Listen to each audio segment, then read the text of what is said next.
I love, well, I lived in Alabama right next to Columbus, Georgia, and Columbus, Georgia is where Fort Benning, Georgia is, the largest Army base in the world, and guys get out and they get rid of their uniforms, and I love these shirts. The nice thing about them, you can wash them in a bucket, shake them, hang them up to dry, and you put them on. You never have to iron them. That's my kind of stuff. When you're a bachelor, you need stuff like that.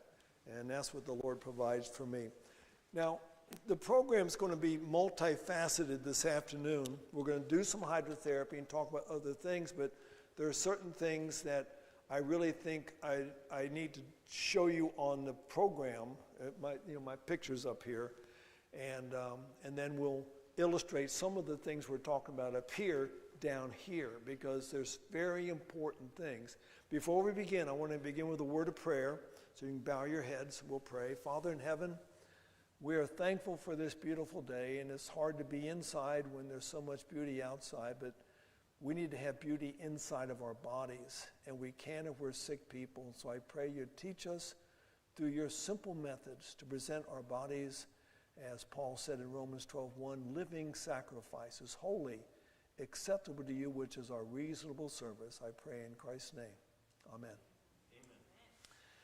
It's very, very important that we learn how to clean up our bodies. And one of the things we need to do is learn how to detoxify our bodies. Let's see if I can get this thing to work here. Okay, you turn it on, it really helps. There's foundations to almost every disease, and I'm only showing 5 here. The sixth one would be the broken mind, which we talked about the entire afternoon. I think people didn't come, some people didn't come yesterday because they thought I'd be talking about, okay, water again, or I can't eat my chicken bones, or whatever else. But it was the most important law that there is, the law of the mind. Remember that one quote I used? You may not be what you think you are, but what you think you are. You have to cogitate on that just a little bit. But anyway, toxicity, microorganisms, free radicals, weakened immune system, and inflammation are part of almost every single disease. What would you do for inflammation? Now, people take anti-steroidal, they take medications, okay? The best thing you can do for inflammation is curcuma, turmeric.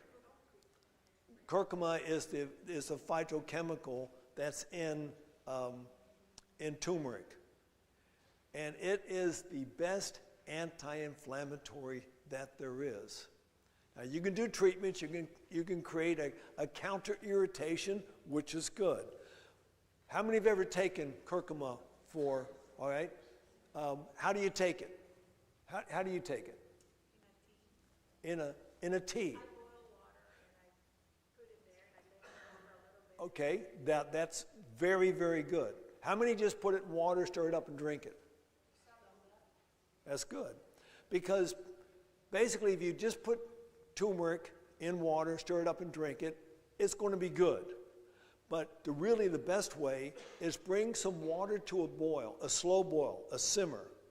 Add your curcuma, stir it up, and let it simmer for 10 minutes. Your body takes up 12 times more of the curcuma than just putting it in cold water. Or you can mix the curcuma, turmeric, with coconut oil. Now, people say, how much water? How much coconut oil? One thing you have to understand about natural medicine, it is not dose specific. How much water you want to drink in the next 3 hours, that's how much water you'd want to bring to the simmer. I would usually use at least 1 liter of water, and I use probably 2 tablespoons of curcuma. But that's me. You might want to use 1 liter, because curcuma is a pretty strong flavor. I like it. I love Indian food. I like mustard, and it tastes like mustard. But the other way is you take the curcuma, maybe equal parts coconut oil and curcuma, stir it up together, and put it on a cracker or a piece of bread, and you eat it that way. The fat coats the curcuma. It gets through the pylorus into the duodenum, and then it can take up 12 times more than you would have the other way. And it is a fantastic, I don't have her picture here. I was going to talk about her, but I'll just tell you the story right now. 9 years ago, in about 2 days, I had a bicycle accident. I told you about that yesterday. I broke 7 bones. My right clavicle, first rib, second rib, 5th, 7th, 9th, and multiple fractures of the pelvis. And a friend of mine, Dr. Agatha Thrash's son, brought me a bottle of curcuma tablets in the hospital. And I didn't take them. I just don't do stuff like that. But I took them to Japan with me. I used to go to Japan every August for 20 years. And in September, we do a cancer seminar. And our patients all have cancer. And I remember that first night, there was a lady sitting over here. She was holding her blouse away from her breast. She had been diagnosed with stage 4 breast cancer in August, given 3 months to live. And she had a discharge, her breast was starting to cauliflower, and she was in a lot of pain. As soon as I got done, I ran to my room.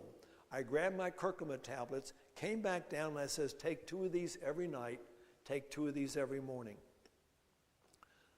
The next morning, the first class, she'd had 4 curcuma tablets. She had no pain, no discharge. Last I know, that was 2013. In 2016, she was back to work at a university in Tokyo. No pain, no problems whatsoever. Now, was it just the curcuma? No, it can't be.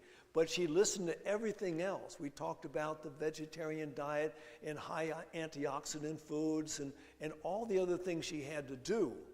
And she did everything, but the curcuma took the pain away like that, because inflammation is pain. Microorganisms, we got them all around us. We need to be taking things that will help fight the microorganisms, and the best way is to have a strong immune system. And we're not even talking about that, but some of the things we're going to do today will strengthen your immune system. We need to have a strong immune system. Free radicals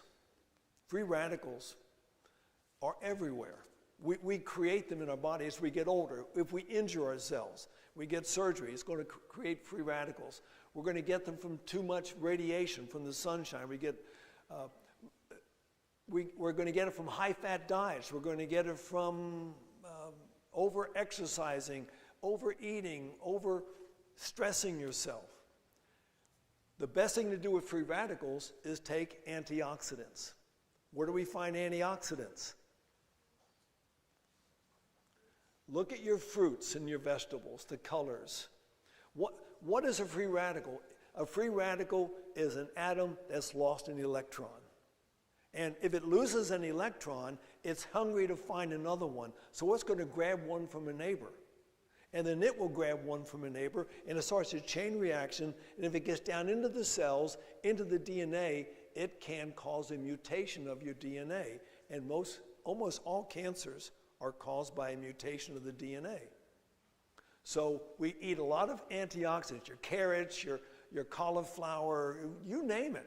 If it's a plant, it's got antioxidants. That's why we're living in a dangerous time in this Earth's history. We need to be taking really good care of ourselves. And I recommend we grow as much as we can ourselves.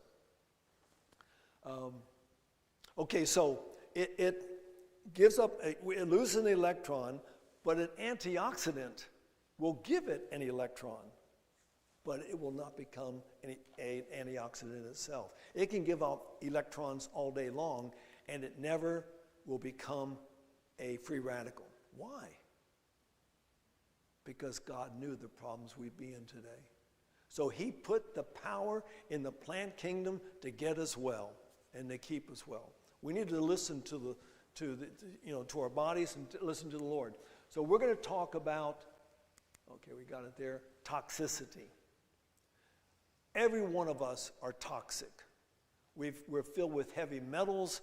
We're filled with sludge. We're filled with all kinds of things, and we're going to find out how we can detoxify. There are 5 organs of detoxification. We're going to briefly over each one of the organs and how we can detoxify those particular organs. We're going to start with the kidneys.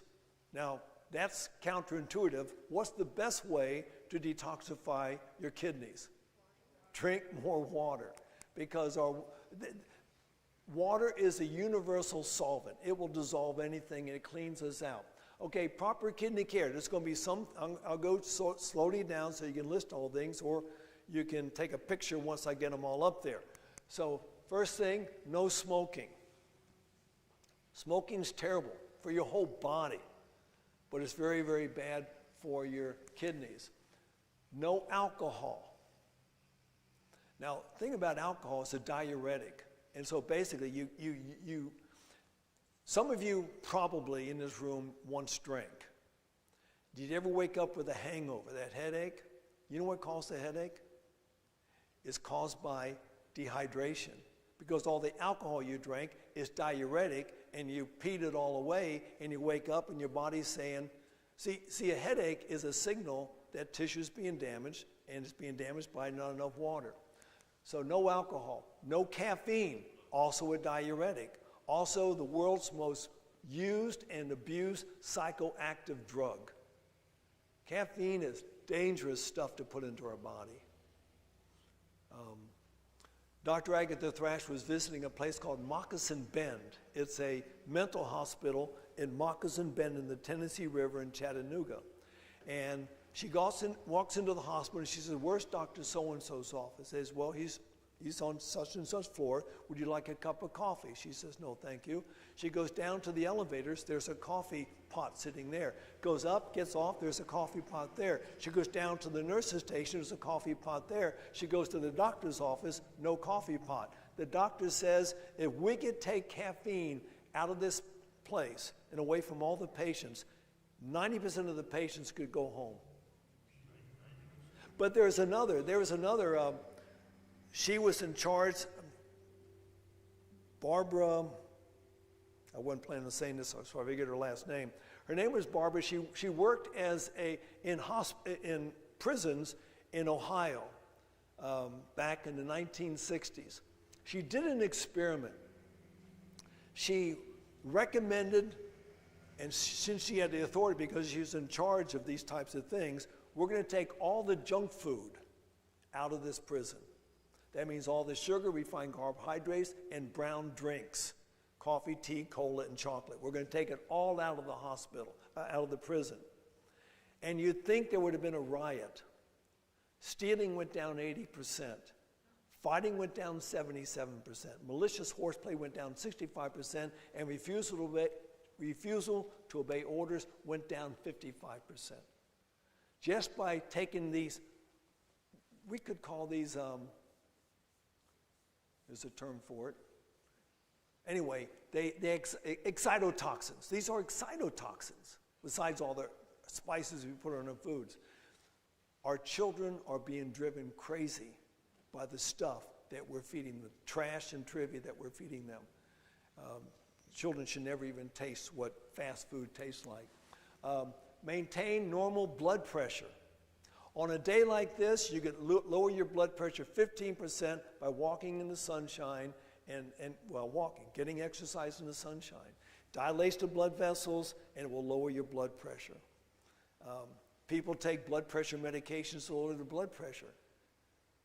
Is high blood pressure caused by not enough medication? No. Then why do we take medication to lower it?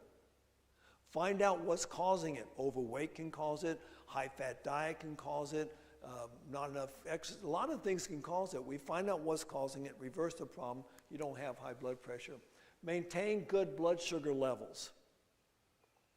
As I mentioned Friday night, I mentioned yesterday, one of the easiest diseases to treat is diabetes. It's a lifestyle disease. When we have, I always say we, when I was at UT Pines for 32 years, when we get a diabetic in there, with careful monitoring, first 5 days, no food, nothing but water. Because most of them, if they're type 2, they're overweight. They're going to lose a good amount of weight in those 5 days. But we monitor their blood, we monitor their blood pressure, we're very careful with them. And then we put them on an all-green diet. If you know a diabetic, have them eat lots of salad, do lots of exercise, drink lots of water. Stay away from fat. Fat is the problem. Sugar diabetes, is the symptom. High sugar, but it's the fat that's really one of the major culprits in this thing. Maintain good blood sugar levels, reduce cholesterol. All right, from yesterday, what's the best way to reduce cholesterol? Don't put it in your body. Where's it come from? It comes from anything that once had a liver or was going to have a liver. I mean, an egg, it didn't have a liver yet, but that nice yolk in there, that's cholesterol. Lower your cholesterol. And drink lots of water. That should have been on first on the list. And stay at a healthy weight. Healthy weight. Eat nothing after, if you're overweight, nothing after 3 o'clock in the afternoon. Be on a 2-meal plan. No free fats. That means no butter, margarine, fried food, salad oil, cooking fat, mayonnaise, nut butters, peanut butter, any of those things, seed butters, all those things go straight to the duodenum, and it sends it to the thighs, it sends it to the heart valves. It's not good. Get plenty of exercise. Nothing between meals but water, and you will lose weight. So those are some of the proper kidney care things. And when I say drinking water, it is drinking water, not drinking all the other things that we like to drink so much. All those things are diuretic. And what's even more dangerous about our sodas today? What's the most dangerous thing about sodas today? Carbonation. All right, not so much carbonation, because I love, whenever I go to Japan, I'll put a 2-liter bottle of my favorite kind of water. I'm just not thinking well today. But anyway, it's fuzzy water, it's carbonated. So who said something else? Preservatives? Not a whole lot of preservatives in sodas. How about high fructose corn syrup? They're not using sugar anymore because it's too expensive. It's high fructose corn syrup. Write down in your piece of paper, sugar, the bitter truth. Sugar, the bitter truth. Go on YouTube and look up that. It's going to be Dr. Robert Lustig, Cal State Santa Barbara, with an 1 hour and 37-minute lecture on the dangers of high fructose corn syrup. You realize it's all metabolized in the liver, and it turns into VLDL, and it doesn't get back out again. And people who use high fructose corn syrup a lot have the same symptoms, and their liver ends up looking exactly the same as somebody who's an alcoholic. It's like cirrhosis of the liver. Become a label reader. High fructose corn syrup is terrible. Now, we're not talking about fructose. We're talking about high fructose corn syrup. It's a man-made thing that they've manipulated, and every time man manipulates something, he screws it up. All right, these are good things. Beet juice, very good for your kidneys. Now, we're talking about now detoxifying the kidneys. We need to be kind to them, get things in there that's going to help them clean themselves up. But if you don't like beet juice, there's watermelon juice. Now, watermelon is great for a couple of things. One, it is itself a diuretic, but it's also, it makes you diurese, but if you save the seeds, now, I have a problem with seedless watermelons. That means man has tweaked them somehow. Save the seeds, wash them, dry them. In the wintertime, when there's no watermelon, you can grind them up, make watermelon seed tea, and it's a diuretic, which is good for high blood pressure. You can also take the silk out of corn, dry it, make corn silk tea. It's a diuretic. It helps take.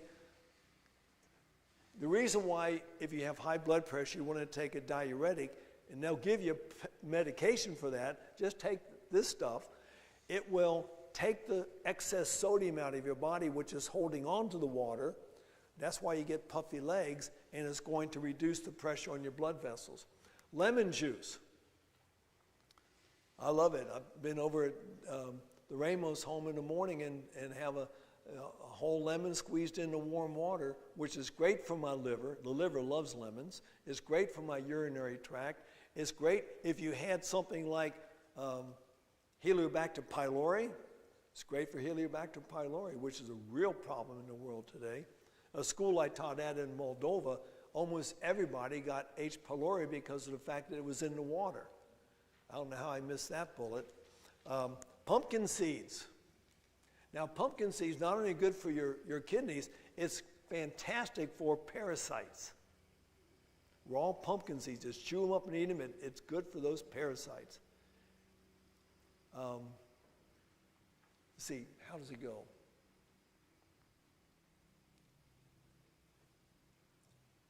How many of you have parasites, you think?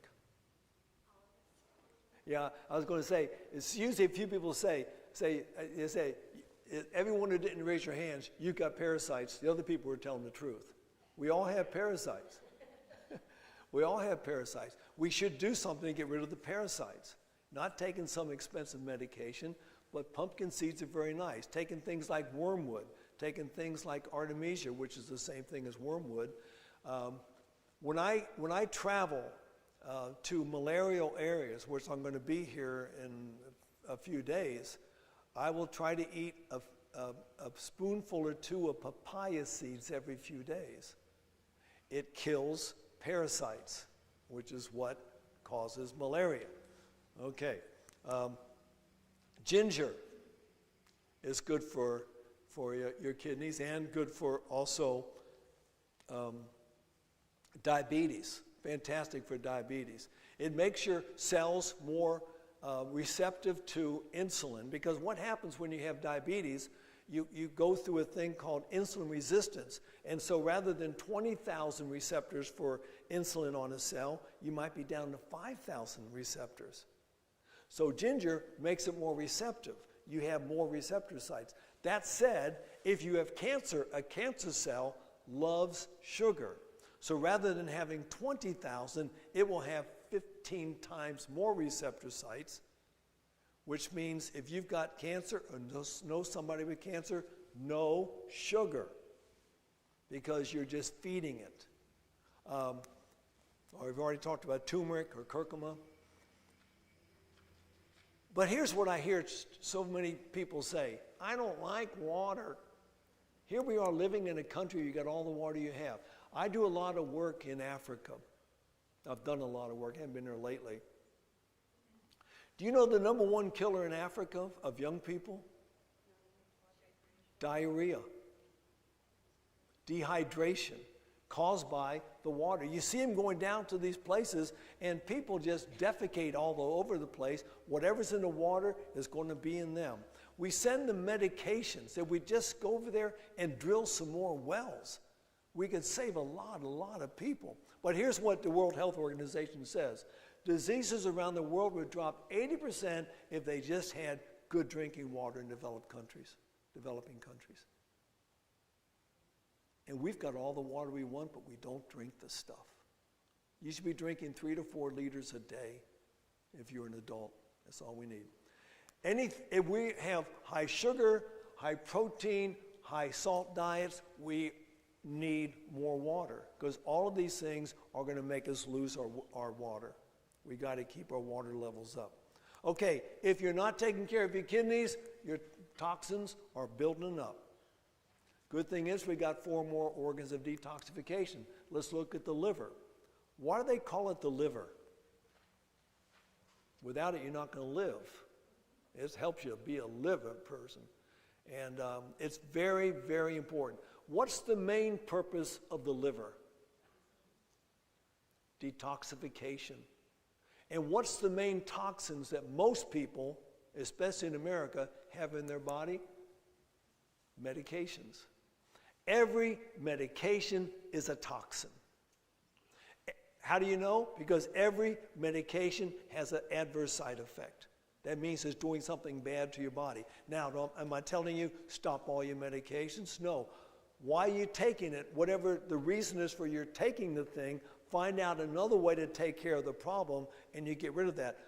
What do most medications do? They take care of the symptoms. You don't want to take care of the symptoms.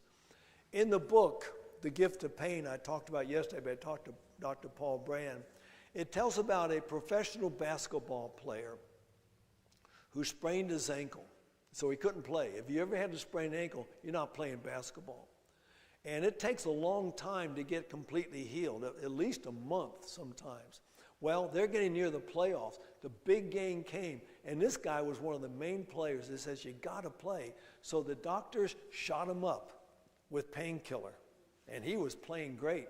He goes up and grabs something, comes down on the side, and all through the arena you heard the crack. But he kept on running. He ran up the other side. He ran back down again before he collapsed, and he never played another game of basketball because he couldn't feel the signal. Tissue is being damaged. We got to listen to our bodies. The bodies are telling us so many good things. So many people, their Sunday morning activity is filling up their week's worth of their pills they're taking. And how many pills? If you look at Americans, 70% are taking at least one medication a day. Now, I'm not talking about supplements. I'm finally into supplements because of the fact that we're living in a really dilapidated world, and I need to make sure, because as much sunshine as I get, my D is always low. And if your D's low, your C's going to not work too well, and your calcium's not going to work too well, and your bones are going to get light, so you got to take care of yourself. We're not talking about supplements, folks. We're talking about medications with the side effects, okay? Another 35% are taking at least 2 medications a day. 20% are taking 3 or more medications every single day. That is a toxic load on your poor liver, and it's got to detoxify every single bit. Plus, it's making enzymes to work other processes going on. It's a busy time for your liver. Alcohol, absolutely terrible for your liver. My father died as an alcoholic from cirrhosis of the liver. It's a terrible way to die. And you know where the flavor of beer comes from? It's growing all around this place. Hops. How many of you ever drank hops tea? You have?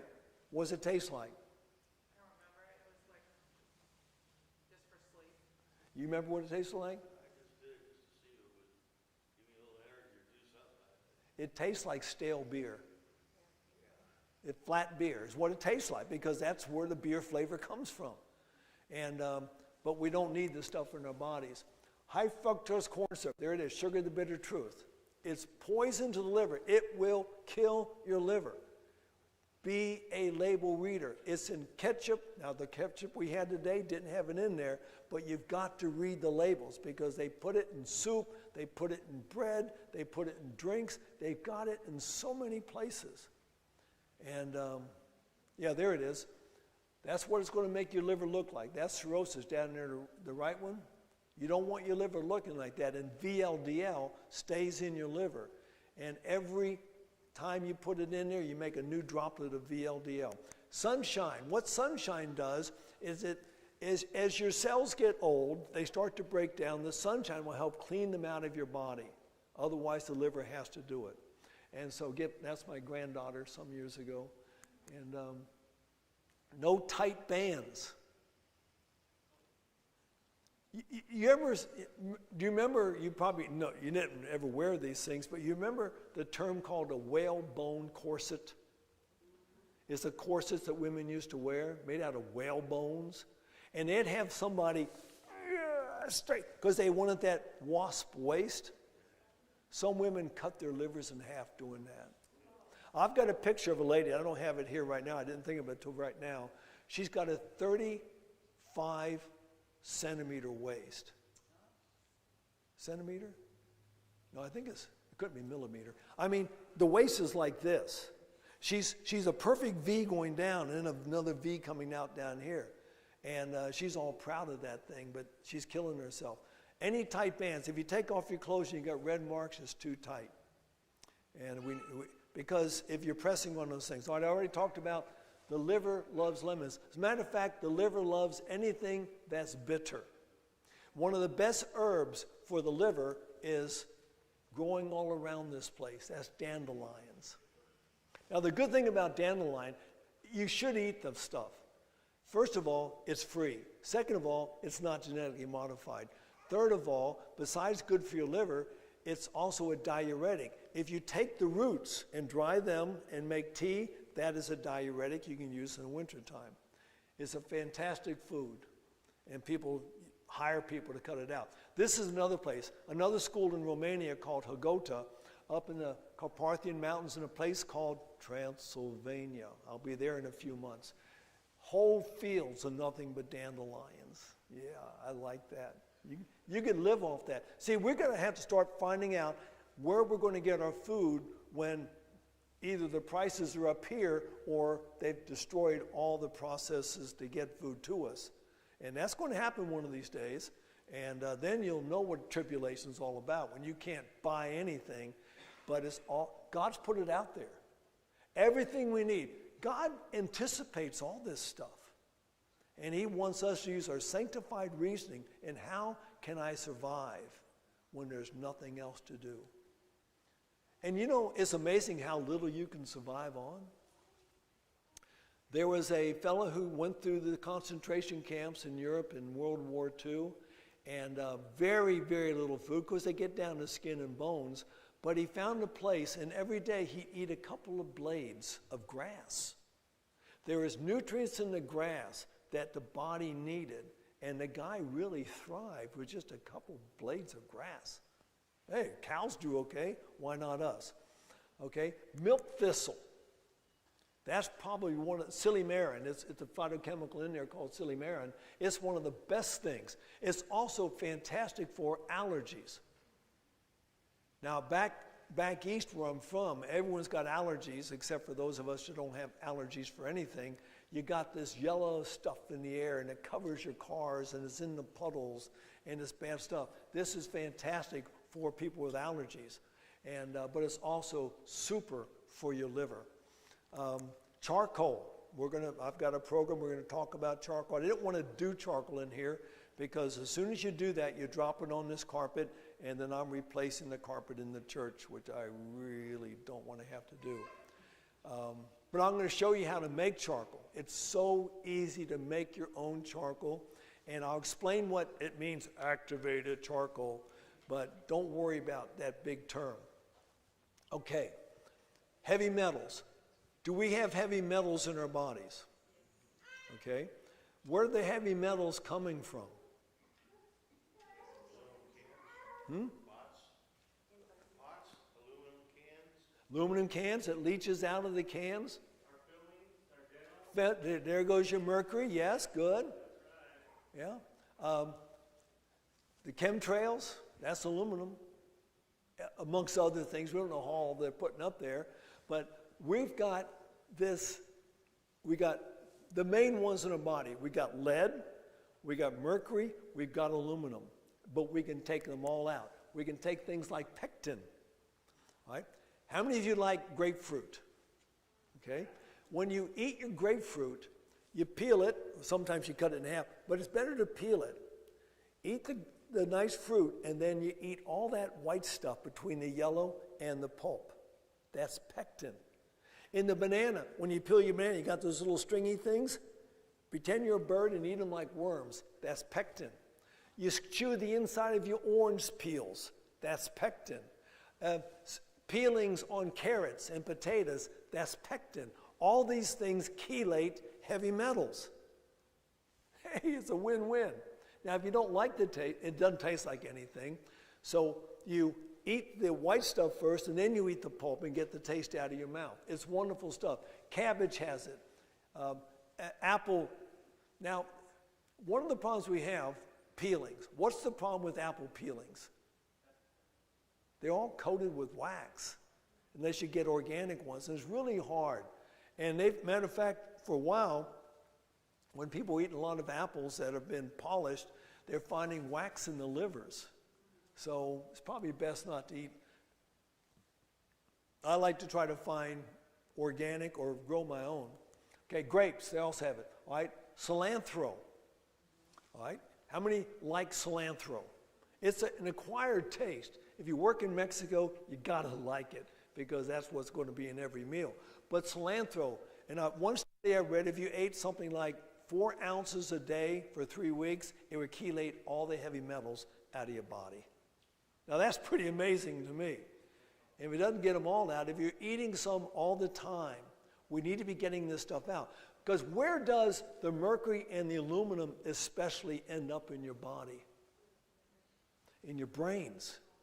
And it gets up in the brains, and there's a lot of problems when it gets in the brains. And the lead also. Matter of fact, if a cow is licking a wall that had paint on it and is lead-based paint, it will start walking in circles and bumping into things because it's affecting the central nervous system.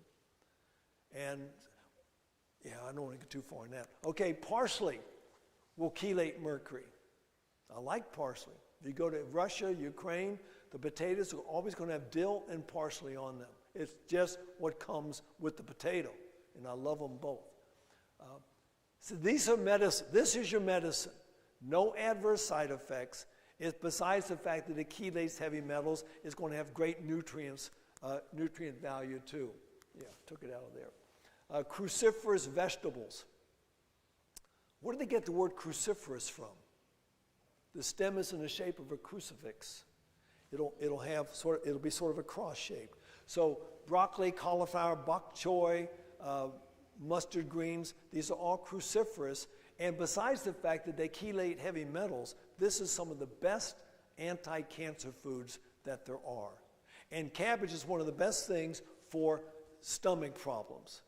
Cabbage juice. Okay. Broccoli. Is it a good food? It's a good anti-cancer. Is it? That's the question. Yes, it is. Okay. What form do you think is the most powerful anti-cancer? What form? Sprouts. You got it. It's sprouts. People usually say raw. Raw is number 3. Number 2 is lightly steamed. Number 1 is sprouts. Yeah. How about apricot seeds? Apricot seeds. You got your Cilantril, your B17, right. Yeah, great. And or you can go down to Mexico and get your Cilantril treatments down there. But yeah, you can take those. Okay, high fiber foods. They all facilitate chelation. Besides the fact that it facilitates your alimentary canal movements, your bowel movements. We need fiber. We need a lot of fiber in our diets. Okay, if you're not taking care of your liver, you're going to be building up more toxins in your body. Good thing is we got 3 more organs of detoxification. Next one is your colon. Now the things we've already mentioned are also good for the colon. So we're going to probably mention a few things in different ways here. 1, avoid constipation. And many people are chronically constipated. They say, oh, I'm not constipated, I go to the bathroom every day. That's not the question. The question is, the egg you just laid, how long was it going through the system? And we'll look at how long it's supposed to go through the system. But you got to, now, all right, if you are constipated, it's going to cause a lot of other problems. What do you think that problem is? It's called diverticula. Those bulges from your colon, that's diverticula. That's caused by all that intra-abdominal pressure that you're exerting, and it eventually starts to push out. And if one of those gets impacted, you're going to have what's called, up there in the left corner, now we got diverticulitis. Now you know you got diverticula because itis means inflammation, and it hurts. And so many people have diverticulitis. It's a bad news problem. I don't have the rest of them, but what are some of the other problems related to constipation? Diverticula is 1. Hemorrhoids 2. What? Urinary incontinence? Really? I'm thinking things more like varicose veins, hiatal hernia. Varicose veins, a hemorrhoid is nothing more than an external varicose vein. It's a varicosity. But there's so many problems related to constipation. So where we take care of that? Again, back to the high fiber diet. Have anyone here ever been to Africa? Okay. You ever been near where an elephant has gone by and had a little gone to the toilet? Yeah. When an elephant, they don't go to the toilet like this, of course. I was in Zimbabwe one time in a place called Wankie, and an elephant had just walked by, and I wish I'd taken a picture of its poo. It was even more fibrous than this. I mean, you had whole pieces of bark in there. But they have a lot of fiber. They'll eat 200 to 300 pounds of trees and weeds every single day, and they're quite regular. We need to have a lot of fiber in our diets so we don't have all the problems that most people have. We need insoluble fiber, fiber that cannot be broken down in water, and that we're going to find those in, well, all the foods you're seeing there. This is the stuff, not only is it good for your digestion and your motility of your colon, but it's also good for, what else was it good for? I had it in my mind there. I get talking so fast I forget what I was thinking about. Anyway, we want to take this stuff. A lot of fiber in the diet. There's some more sources. Legumes. Legumes are a fantastic food. Matter of fact, going back to diabetes, they did a study, 18 type 1, 19 type 2 diabetics. They put them on a standard diabetic diet, but they added beans every meal to these people, and all of them improved. At UT Pines, our patients get beans every meal. Not Boston baked beans with all the brown sugar in there, just good old beans. Fava beans are one of the best ones for diabetics, although I hate them, and that's the national food in Bolivia. Whenever they serve them, I give them to somebody else. I can't stand the things, but that's neither here nor there. Okay, your transit time. Now, transit time means the time it takes for food to go from your mouth to your anus. I'm only just showing you the colon here, but our proper transit time should be between 18 and 30 hours. Now, you can measure that quite easily, and I don't know what that's the next thing, next 2 slides from now. But the average person who is chronically constipated, who has a low-fiber diet, they're going to measure theirs in days rather than hours. It's up to 6 to 7 days to get their food all the way through their alimentary canal. So whatever they just laid in the bowl there, it's been going through the system. What's the problem with that? Almost everything we eat has toxins in it today. They're spraying it, they're doing stuff to it. The faster it goes through, the less opportunity to give up its toxins in the bowel.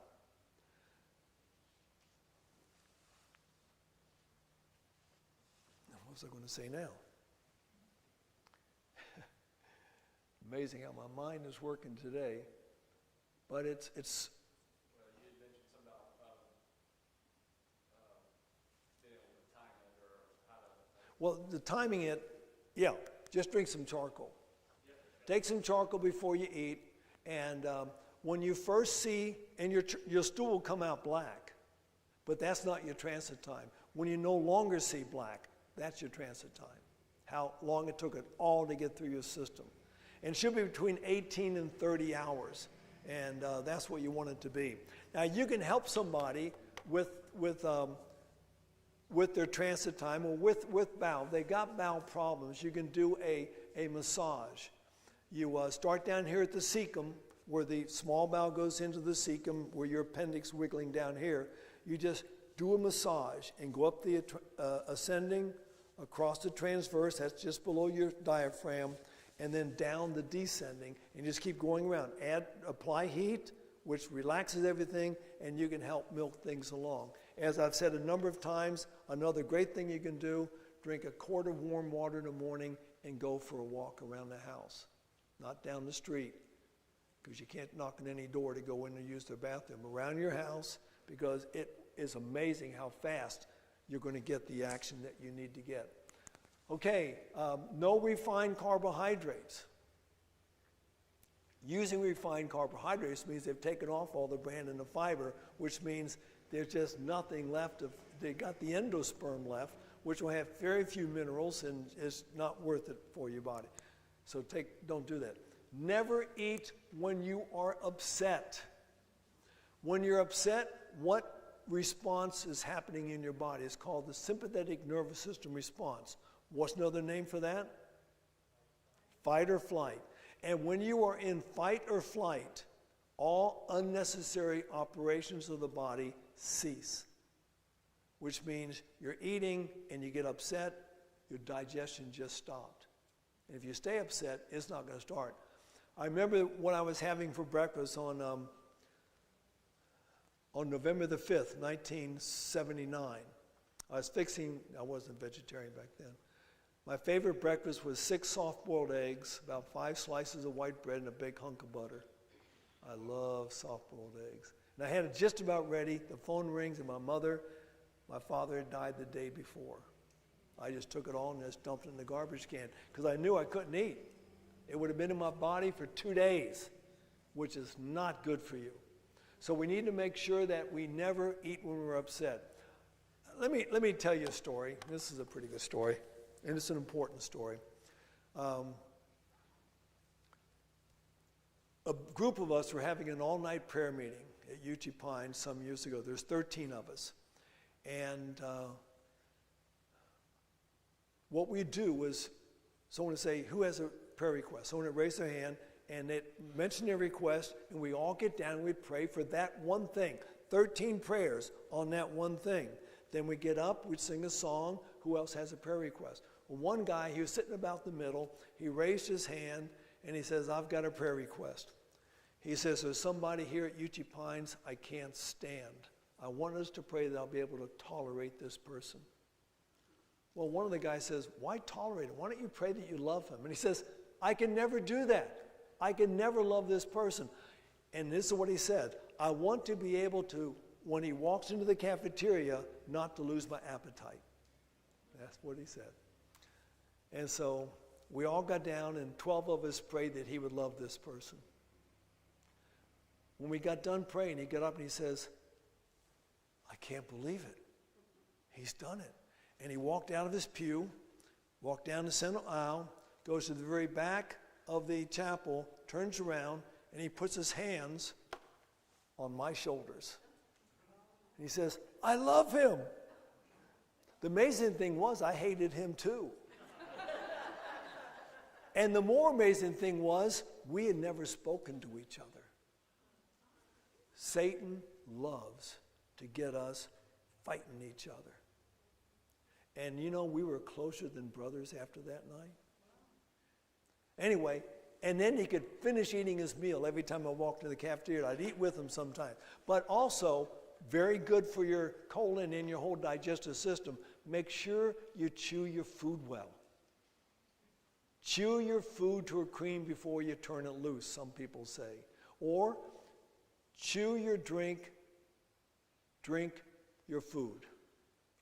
Our food should be totally masticated, otherwise our body's just going to have a hard time digesting it. We're not getting all the nutrients that we can out of it. Again, turmeric, see, we got that a lot here. I've got 2 big bags of it back at home. It's good stuff to have. Eat more raw food.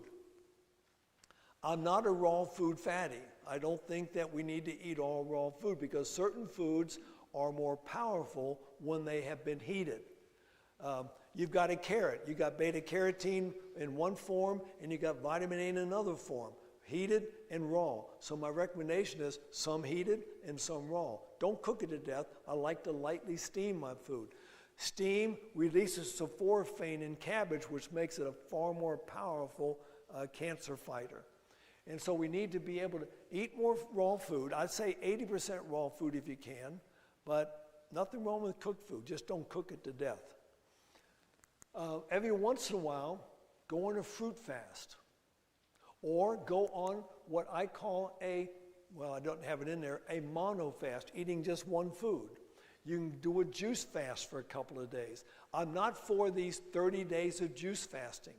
It's very unhealthy for a person. People may feel great, but they've got no fiber, and there's nutrients they're losing in the fiber itself. and every once in a while, just skip a meal. Matter of fact, it's not a bad idea to skip a meal every day. 2-meal plan is the best plan. And there's many, many benefits to the 2-meal plan. Okay, that took care of the colon. If you're not taking care of it yourself, your toxins just got built up some more. But we got 2 more organs of detoxification left. Let's look at the lungs. So this is the funny thing. We talked about the kidneys. What do the kidneys produce? Urine. Okay? And we let it flow it out of the body, right? We don't have tubes going from the bladder up to the salivary glands. It gets out of the body because it's a toxin. Our colon produces or forms the stool, which right out of the body. Doesn't go somewhere else, go back up in the stomach, go around again. So why in the world do we wear masks to rebreathe our carbon dioxide? Does that make any sense? No sense at all. So we're breathing carbon dioxide, which is a toxin to the body, and we wonder why we get drowsy, and there's so many problems with this. Okay, so how do we take care of the lungs? One, we don't wear short sleeves. Now, the reason I wore short sleeves today, because I wanted to wear short sleeves today. But what happens when you're wearing short sleeves or we're overheating the chest area? What's going to happen to the blood vessels in the arms? They're going to, there we go, they're going to constrict, well, they're going to constrict. They're sending the blood to warmer places, okay? And if we are wearing, and where the blood's going to go is going to go into the trunk area. It's going to congest the lungs. It's going to congest the digestive organs, going to digest the pelvic organs. We should have equalized circulation throughout the whole body. If we are wearing sleeves, like we should do, then our blood vessels are dilated and we got equal flow throughout the whole body. Matter of fact, we should have equal layers. See, I've got 2 layers here on my trunk, but no layers on my arms. I knew I was going to set a bad example today, but hey, I just wanted to. Another way we can take care of the lungs is stay away from tobacco. It's nothing more than slow suicide. Matter of fact, there's more carbon monoxide in a cigarette than there is in automobile exhaust. It's just we're taking it in smaller amounts. I smoked for many years, and I've never looked back since I quit. I'm so thankful. I finally got a chance, I finally got the motivation to quit. It wasn't the right motivation. My right motivation should have been, my body's a temple of the Holy Spirit.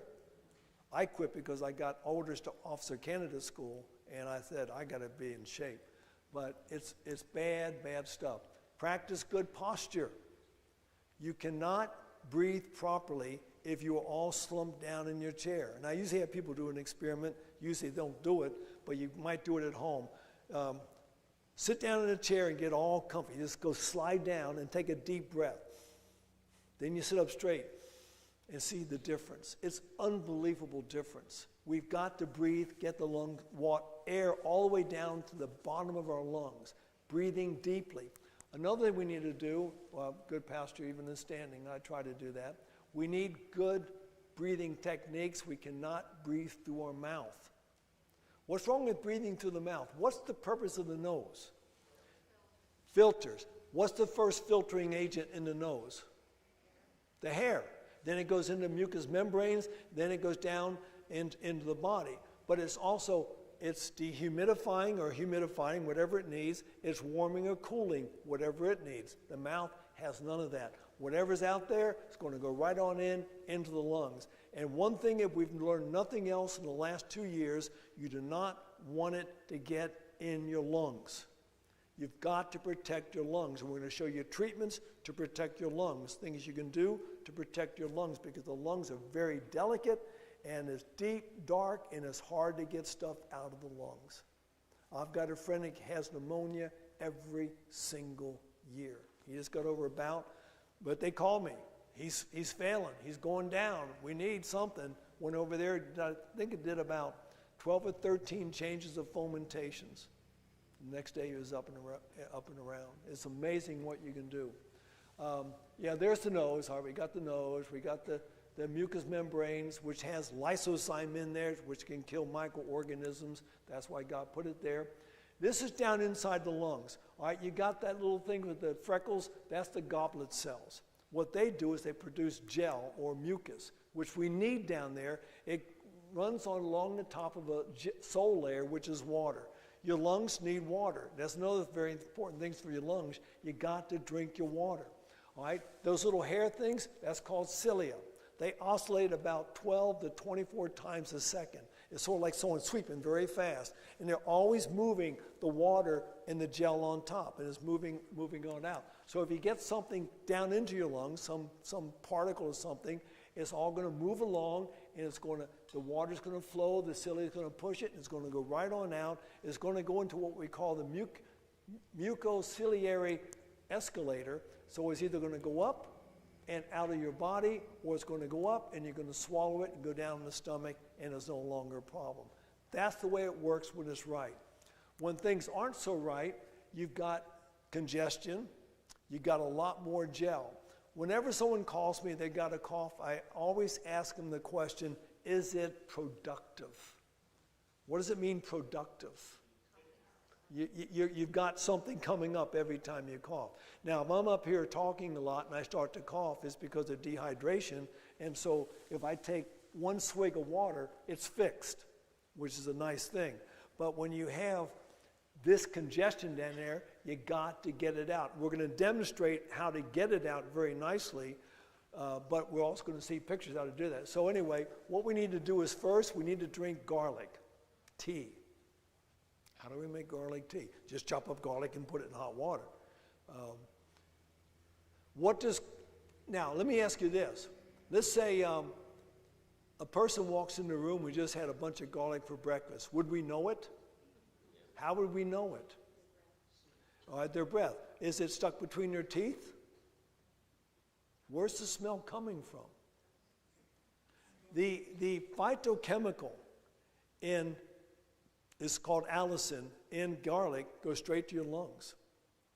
It's the best lung medicine that there is. So it goes into the lungs, and what it does, it loosens this gel layer. And then all we got to do is get it out. And what we do is something called postural drainage. And I'll demonstrate this. You'll see pictures. You might not be able to see it all there. But we get it out. We can do it that way. We can do it with children. Now, they're doing it under the arm. We can get at the lungs here. We can get at the lungs here. We can get at the lungs here. My recommendation, we do it all three places.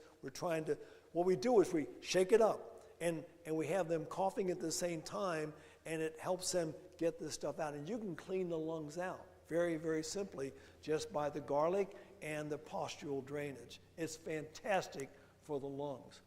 Avoid high-fat diets. Now, what does high-fat diets have to do with the lungs? The lungs take in oxygen. What happens to the oxygen?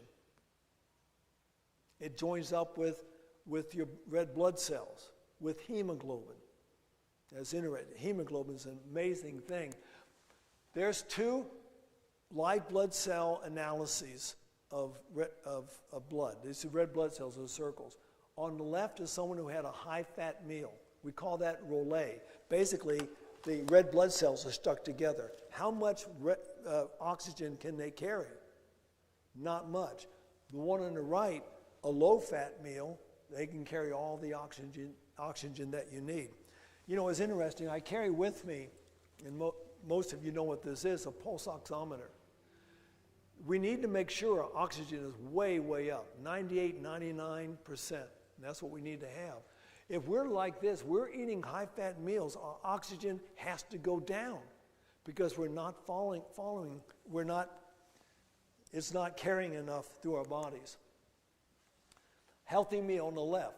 We have capillaries so small that red blood cells have to bend to get through. What happens when they're all stuck together? They stop. What happens downstream from that capillary? No blood, which means death. It's going to kill parts of tissue. all through the body, little tissue death. There is a article came out in Medical Hypothesis back in the 80s that said most adults over the age of 30 have a brain full of tiny lacunar scars. Now they trace that to the cooking of eating of improperly cooked grains. I think it could also be high-fat meals causing those little places in the brain to stop, and there's going to be a little place of death up in the brain. I know our brain has the capacity to learn so much stuff, but we don't use it. We need to keep as much of it as healthy as we can. We need to have fresh air. In my home in Kentucky in the wintertime, my window's always open. It's cold in my room. I like covers on top. But we need to have fresh air in our rooms. Nighttime, daytime, all the time. If we're not taking care of our lungs, well, toxins are going to build up some more. But now we got the largest organ left. What's the largest organ in the body? The skin, that's right. We got to learn how to take care of the skin. And that's what we're going to talk about, and we're going to demonstrate some ways of doing that. Sweating. How many kidneys do you have? Got 3. You got them here, and then your skin is an excretory organ. Sweating is a process of it's 2 processes. What's the main process of sweating? How does it cool the body? Is sweat cool? Was perspiration cool? It's called the latent heat of evaporation. All right, I'm going to define a calorie. A calorie is the amount of energy or heat it takes to raise 1 gram of water, 1 degree Celsius. Okay, that's a calorie. So how many calories does it take to go from, we're looking at the centigrade scale rather than the Fahrenheit scale because it's so much easier. How many calories does it take to go from 98 degrees to 99 degrees? 1. 99 to 100 degrees. 1. At 100 degrees, what happens to water? That's the same as 212. What happens at 100 degrees? It evaporates. It starts to boil. It's evaporating. But it takes more energy to go from a liquid state to a gaseous state than it does to go from a liquid state to a warmer liquid state. It takes 537 calories to turn from a liquid to a gas. Where's it going to get that energy or heat from? It's going to get it from you and from your environment. So when we sweat, the hotter it gets, the more we sweat because the more evaporation is going to take place. It's taking heat out of your body. What's the most dangerous heat event that there is? Called a heat stroke. And what precipitates the heat stroke? You stop sweating. And immediately your temperature goes up. And it will cook your brain in no time. First thing you got to do is get that body temperature down. So we got to sweat. Now, if you've ever been to Russia, which probably most of you haven't, they have their saunas are called banyas. And they got these bird switches hanging on the walls. They'll sit there and they'll beat you with those bird switches while you're sweating like crazy, and it brings blood to the surface, not outside, of course, and you sweat. And then you go out and roll in the snow and you go back in. It's like a drug. It's wonderful stuff. We've got our regular saunas here in America. This is a good way to learn to sweat. But most of us don't have banyas in our backyard or saunas in our house, but we do have bathtubs, hot bath. You can sweat in a bathtub. You can do the hot foot bath, which we're going to demonstrate. Fantastic way to strengthen the immune system, to detoxify the body. As a matter of fact, if you have a smoker and you wrap them up in a white sheet and you do a hot foot bath, you'll have yellow stains on your sheets because it's taking the toxins right out of the body. It's a wonderful thing to do. Salt glow. Now, have anyone ever done a salt glow? You like them? When I was in teaching at Bogenhofen in Austria, They had a sauna. Every Friday they'd open up the sauna. Time for the guys and time for the girls. So all the guys would get in there, and I'd say, okay, we're going to do salt glow. And 3 would exit at one time. I'd have a big basin of kosher salt or pickling salt that was moistened, and a person would stand there, and there'd be a guy on each side, and they get this salt on their hands, and they start down here. Let me see if I got it. Well, I'll demonstrate it here in the picture. All right, there's what you need. You need the water, you need the salt, you need a basin, and then you rub it on your body. But the way you do it, you always go distal to proximal.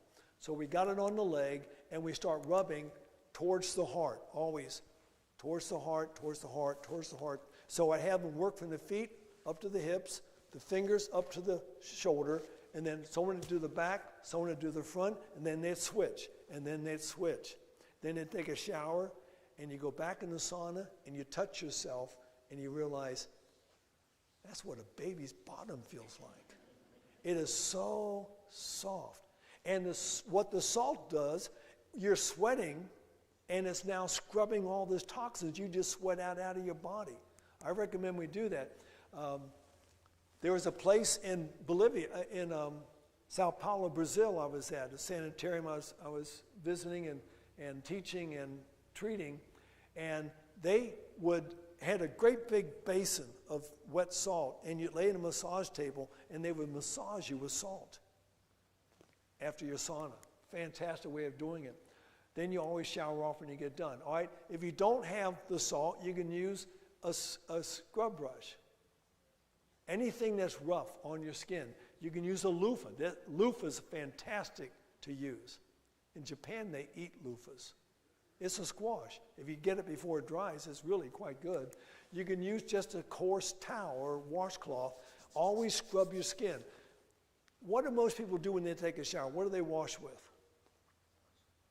A bar of soap. What is the basis of especially cheap soap? Fat.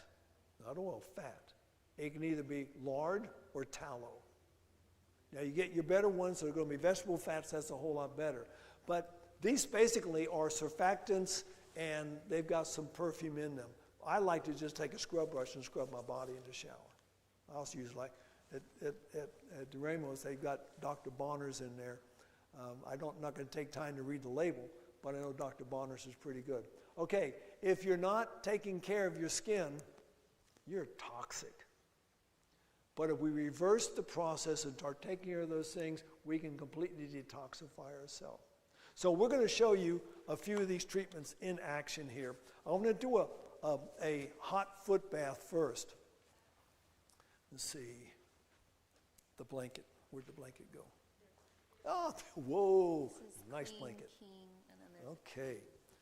So what you need to do, and you do it in this order. Everyone always puts it the other way because they're thinking with Babylonian minds or something. You put a blanket on a chair. Now, I changed this thing from a metal chair to a wooden chair because metal transfers heat pretty well. And if it gets hot, you don't want to burn the person because you're not going to do that much with a hot foot bath, but it's just more comfortable. And then you're going to take a sheet. Now, what do I do with my sheet? Oh, I put it right there. Oh, there's another one. Super. Thank you. Thank you. Thank you.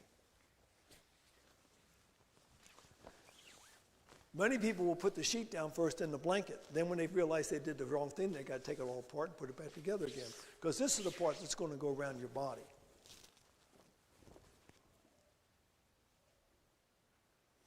Now, whenever you're going to give a treatment, you're going to do the treatment, and then they've got to rest for at least an hour when you get done. So what I have them do, and you take a piece of plastic, you go to their bed, and you put plastic on their bed, and you put another sheet so that when you get back, you lay them down. Because if you don't put the plastic there, where's all their sweat going to go?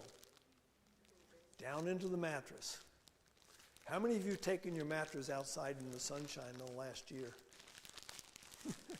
Most people have never taken their mattress outside in the sunshine. You should take your mattress out for a walk every once in a while. Because it's going to first dry it out, and it's going to decontaminate it, if we can use that term, because it's got all these creepy crawlies that you've had these fluids coming out of your body. all in your mattress. Now, you might have a mattress pad on there. That's a good thing. But if it's not a if it's a permeable mattress pad, it's still getting into your mattress.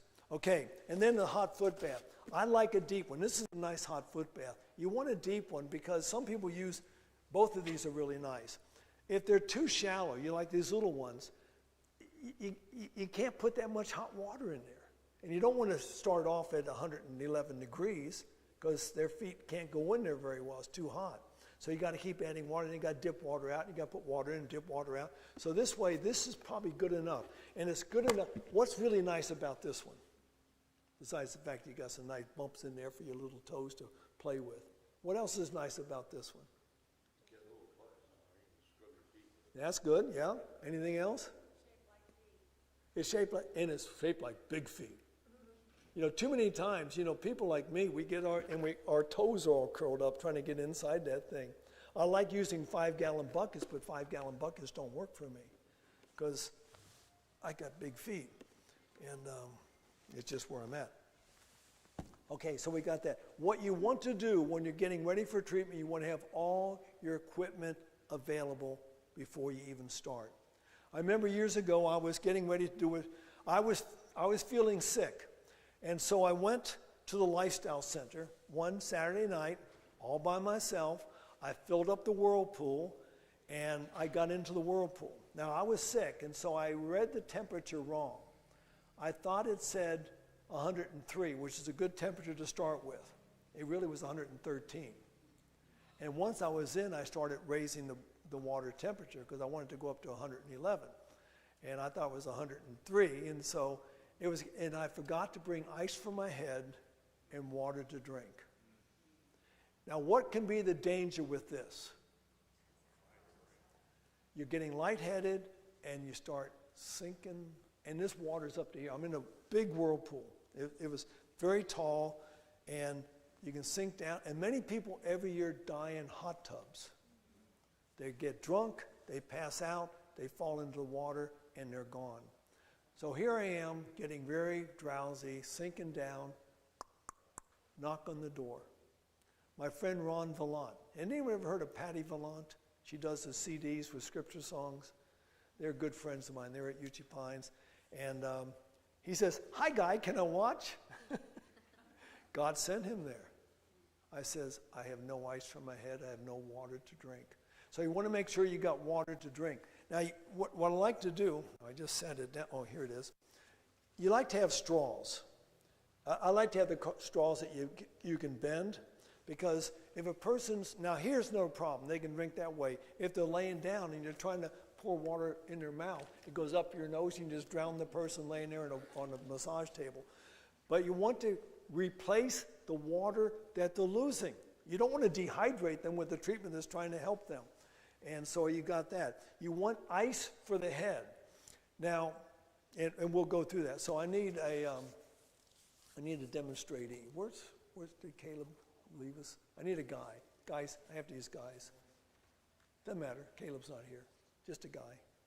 So there we go. All right. Okay, you can sit on down. You don't have to worry about taking off the shoes, as long as they fit in my basin. If not, I should. I got okay. Oh, that. I put your feet on backwards. You get them all sitting down. Of course, now he's going to be not fully dressed here. He's going to be down to his BVDs. I don't like to go any further than the underwear. We got to be modest.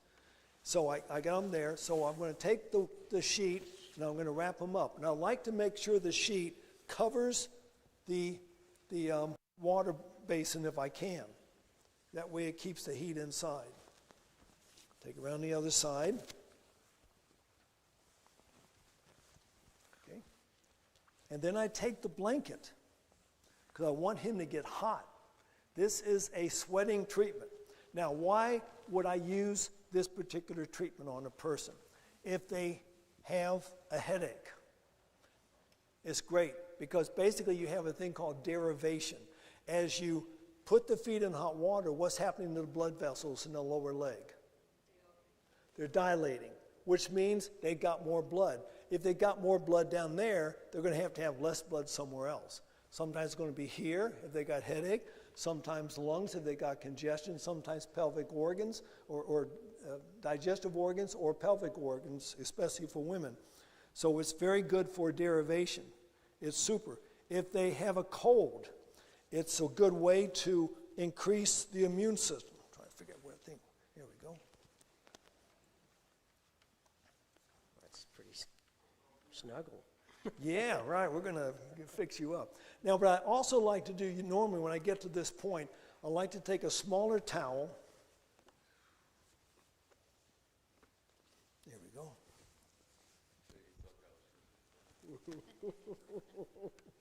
Yeah, and you volunteered, just like the Army. Don't complain, you volunteered. And what you're doing this for is you don't want cold air to be finding its way down in there. You want to be all fixed up so he's not got, you never want to chill a person. This is another good treatment if you're getting ready to give somebody, let's say, an ice massage. Someone's got multiple sclerosis. Ice massage in the spine is the best thing to do for MS. But you do not want to do a cold treatment on a cold person. So you warm them up first, and then you do the cold treatment. So you can do something as simple, and it doesn't take long. Feet in the hot water, wrapped up like this, they're going to be warm as toast in no time. We use it for cancer because cancer hates heat. You raise the body temperature. It's great for increasing the immune system. It's great for decongesting if they got congestion in the face and the lungs. It's wonderful for those things. Now, I already had water in the basin. Let's say water at a temperature where it's easy just to put the feet in there. Once it's in there, then you get down and you take your pitcher of water. And here's how you do it. Oh, your feet aren't even in there yet. Get your feet. There we go. You want to take your shoes off? It's all right. Yeah. Please? Why does cancer hate heat? It's just more susceptible to heat. It's not like it hates it like we hate peas or something. It's more brittle when there's a higher temperature. Now, why that is, I don't know why that is. It's just it doesn't do well in heat. Yeah, we always use hyperthermia for cancer patients. So his feet went in there easily. Now I'm going to move the towel aside. I'm going to stick my hand in the water now I'm going to move his foot over a little bit. Just move over there. And I'm going to pour the water between the edge of the pan and my hand, and I'm going to move my hand. That way if I just poured it in there, the hot water is going to get right on the foot because it's going to be very hot water. I just move my hand, and it's going to mix it slowly, and you don't have to ask him, is that too hot? It's like, have you ever been to a doctor and getting an exam, and he's palpating you, and he says, does that hurt? Have you ever had that? Mm-hmm. You don't have to ask that question. Just while you're palpating, look at the face. Your face, yeah, it must have hurt. Same thing here. As soon as it gets too hot, the one foot's going to move on top of the other. It's just going to happen. They're going to start getting further away from that water coming in. You stop. Okay? You stop, cover it back up again. Now, and every once in a while, I'll touch the person's head. And of course, we started off with prayer. I'll touch the head, no sweating yet. But a minute later, I'm adding more hot water. I'm adding more hot water. I wanted to get as hot as his feet can stand it. And I can tell by what's happening to his feet. At least, whenever I do hyperthermia for the whole body, 111 degrees. It will get me to any temperature, and I'm usually looking for 104 degrees when I'm doing hyperthermia. Now, you can also use this treatment, as I mentioned yesterday, to lower a person's temperature. Remember I talked about the principle there? Let's say the thermoregulatory set point, the body through the hypothalamus, it said, let's set this body's temperature from 197.3, which might be as normal, up to 102. Okay? That's where it's set. That's where it's going to stay. It stays right there. If I take it to 104, what does the body think? We went too high. And so the thermoregulatory set point is going to come down to maybe 100. Then I take his feet out of the water and lay him down to rest, and his temperature goes down to 100, because that's where the body set it now. But now the immune system's working strong, and he's relaxed, and good circulation, and probably it's not going to go back up again. Now, that said, a fever's not an enemy, it's a friend. I did this with a young boy in, and I was going to show you the pictures. I don't have them on the thing, so I'm not going to dig them out. A young boy in Namibia. How many of you have been to Namibia? How many know where Namibia is? Okay. Namibia is way down there between Angola and Zimbabwe and South Africa and Zambia. It's a little, and you got the Caprivi Strip where I was working. And this kid was just active. He'd be somersault. He liked to show off for us. Both parents died of AIDS, living with his grandparents. And one day, he was just all slumped over. That night, it was a Friday night, I did a meeting in one of the churches in the area. My 2 students I took with me from America went over to the compound where his grandparents were to see him. When I got back, they said, "You got to see him tomorrow. There's something wrong." There was a Romanian doctor visiting, so we went over there, took him back to our compound, and the doctor says he's dying. I have no medications. I can't help him. And so I said, okay, he's dying. My turn. We did 2 treatments. This was the second treatment, but not like this. I put him, he was a small boy, in a big plastic basin full of hot water. His temperature is very high. I put him in hot water, and I kept pouring hot water, a towel around him, pouring the hot water. You use what you got. You got to learn to use what you got. And we figured he was 7 years old. The rule is 1 minute per year. After 7 minutes, I stood him up and I took a picture of cold water. He never liked me after this. And I poured the cold water on his body. The doctor dried him off, got him dressed, took him inside, and he was hungry.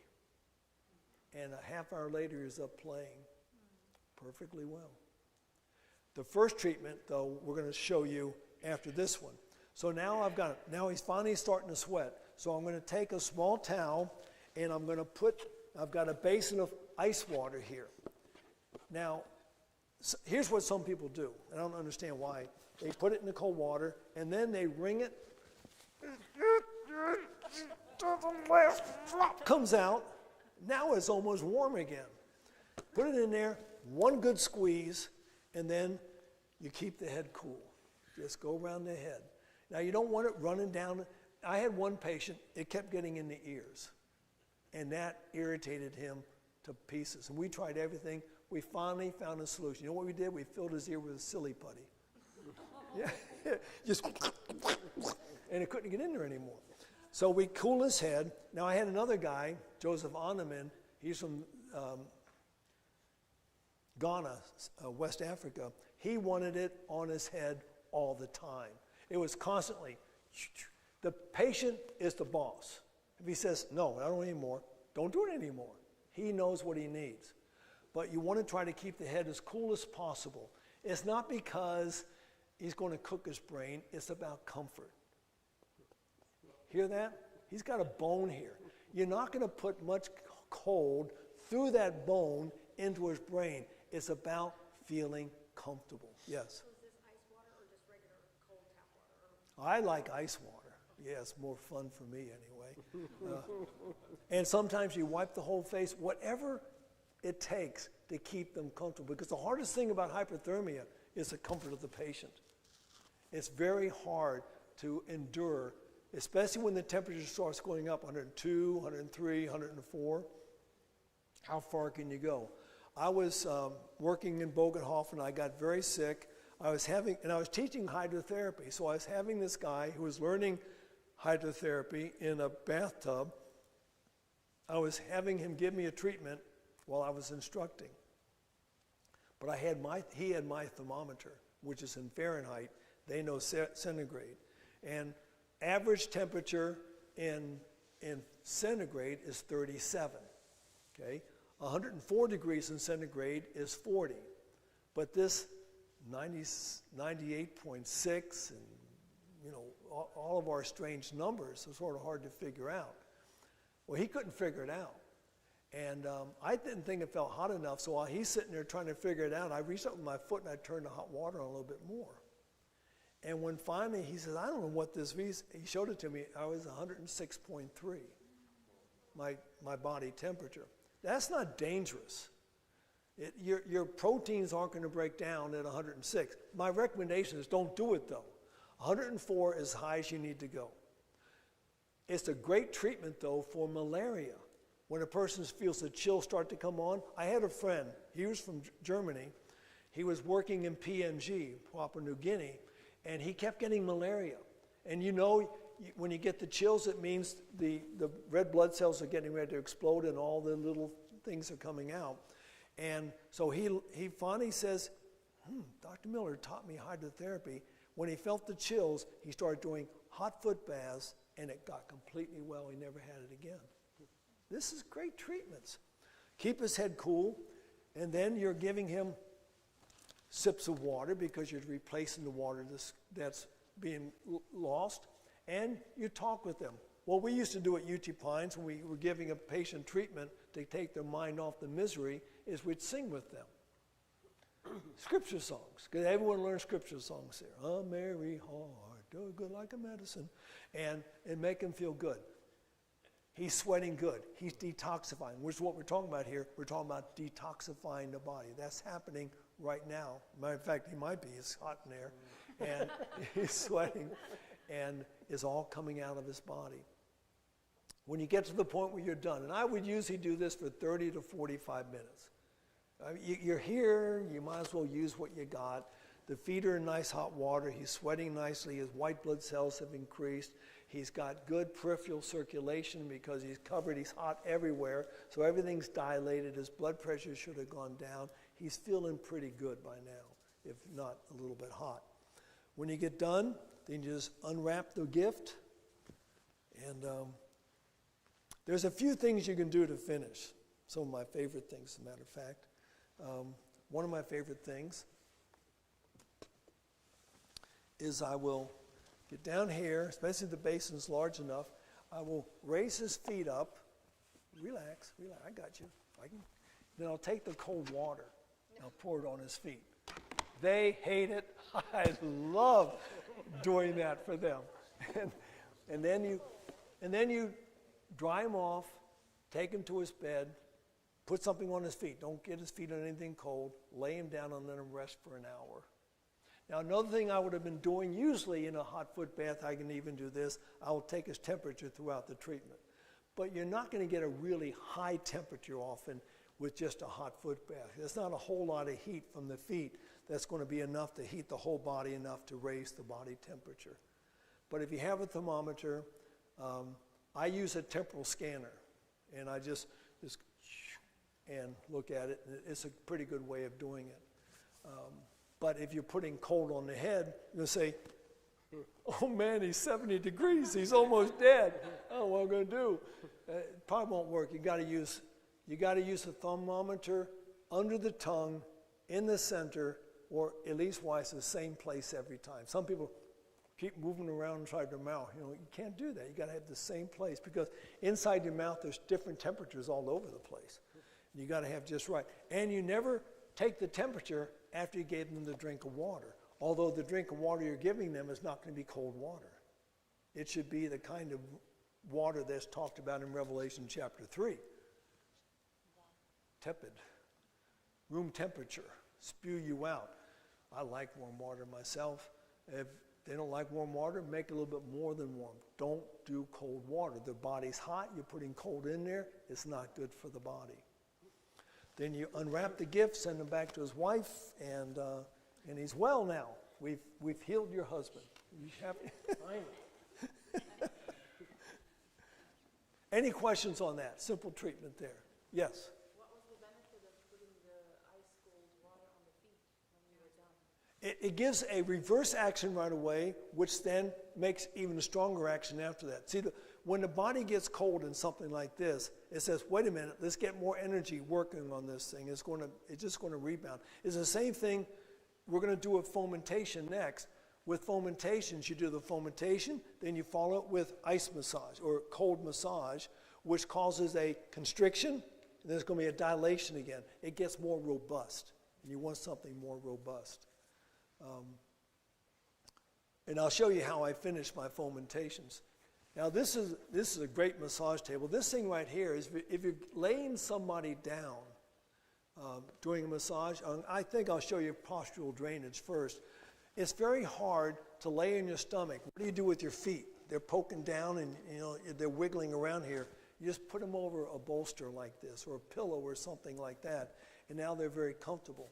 So I want to demonstrate postural drainage. Now you usually do this on a bed. Now this is a little bit high for a bed, although my bed sits up about like this, so I can put more junk underneath of it. But if you have it on a regular bed, then you put a basin. See, I need my little basin over here. You put a basin on the floor. I'm going to put it on the chair because that's what I got to work with. So I need another demonstratee. Another fella, because I'm going to be putting my hands on you. Could be the same guy if you wanted to. Huh? Come on, sir. There you go. Now, if you would, it might be good for you to take your shoes off because we're going to get up on the massage table. I want you to lay on your stomach with your feet hanging over this thing, and I want your waist right around here. And I want you to rest your arms on the chair. Yes, that's okay. I'll fix it once you're there. Yeah. Come up a little bit further. I want you to lean down. Yeah. Getting down. Move the chair a little bit. All right. See if you can go up a little bit further. Yeah. Because you don't bend too well if you're not at your waist. Okay. So let's say, and I'll make the comfy here. Okay. So the guy's got COVID. The guy's got congestion. He's got pneumonia. You've done other treatments like this. I've given him his cup of garlic tea. The gel layer has now gotten loosened up right now. So what I want him to do now is cough. Just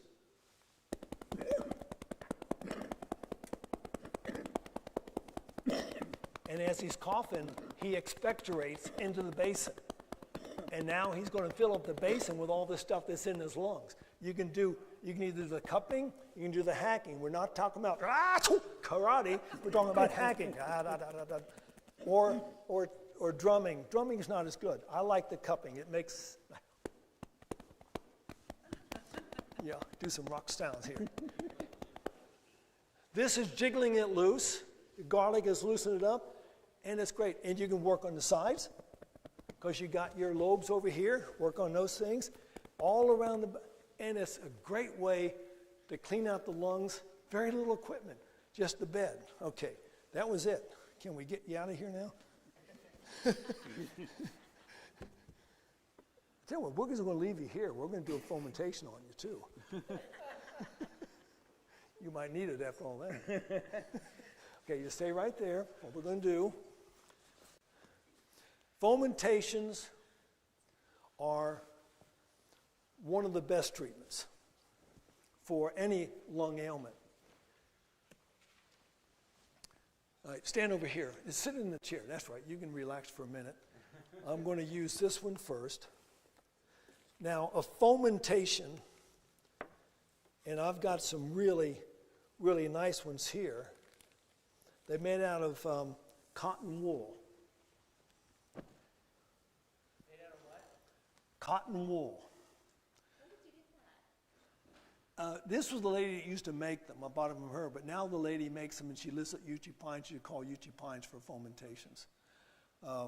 But it's very, you can feel them after it's done. It's very, very nice. What we do, we get this thing wet. Put it in water, get it wet, and again, don't wring it completely out. Just get a good twist. Then what you do is you roll it up, and we're not going to actually demonstrate this.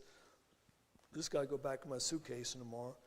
And then I put it in a plastic bag, just one of those Walmart bags, or whatever you got out here, tie it shut, put it in a microwave oven. And I usually start off at 4 minutes, and then once it's done, I go in, I just move it around a little bit, and I start with 2 minutes or 3. What you'll see will happen with the bag is the bag will swell.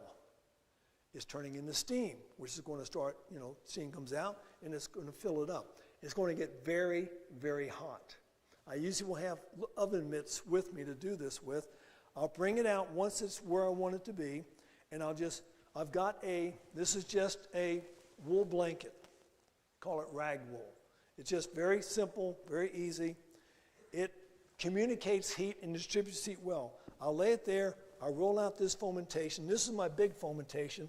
I'll cover it up. I'll lay it on the bed, and he's going to lay on that. It's going to go up the spine. You want one working from the back. You will not change this one because you're not going to keep setting him up to change it. It's going to be insulated between his body and the massage table or the bed, whatever you're doing this on. It's going to be very nice. If you're doing this on your bed, you put plastic down first. Otherwise, you're going to soak your mattress. So you've got this thing laying down there. Now, let's say you don't have a fomentation. Not a problem. All you've got to do is you take a good towel. The thicker the better. These good old Turkish towels. Matter of fact, right there, the way this thing is folded, you have a fomentation. But what you'd want to do then is take a needle and thread and put little basting stitches to keep it from falling apart every time you use it. It works the same way. You get it wet, you'd roll it up, put it in a microwave, or you can put it in a steamer if you got a deep steamer. It's got a bottom on there so it's not sitting in the water, boiling water. This way we use it at Uchi Pines. We got a steamer, a steam cabinet. They're always piping hot. You pull it out, you roll it out on your cover, and you're ready to go. So you can make your own. It's basically the same thing. These things just don't fall apart down here. Does the cloth have to be wool? Does the cloth have to be wool? It's best. Wool distributes very nicely. You don't want synthetics on the person. And cotton it doesn't do as good as wool will do. What I will normally do when I'm doing a fomentation is I will put a towel over the fomentation. Okay? Now, since this one's the long fomentation, but I'll only put it half on there because I'm very conservative about the use of material. If this is enough, it was fine. If it's not enough, I can sit them up and fold it over. Now I've got 2 layers of towel. If it was a shorter fomentation, which the rest of them are, or at least wise narrower, these are the ones I do on the chest. This one's for the back.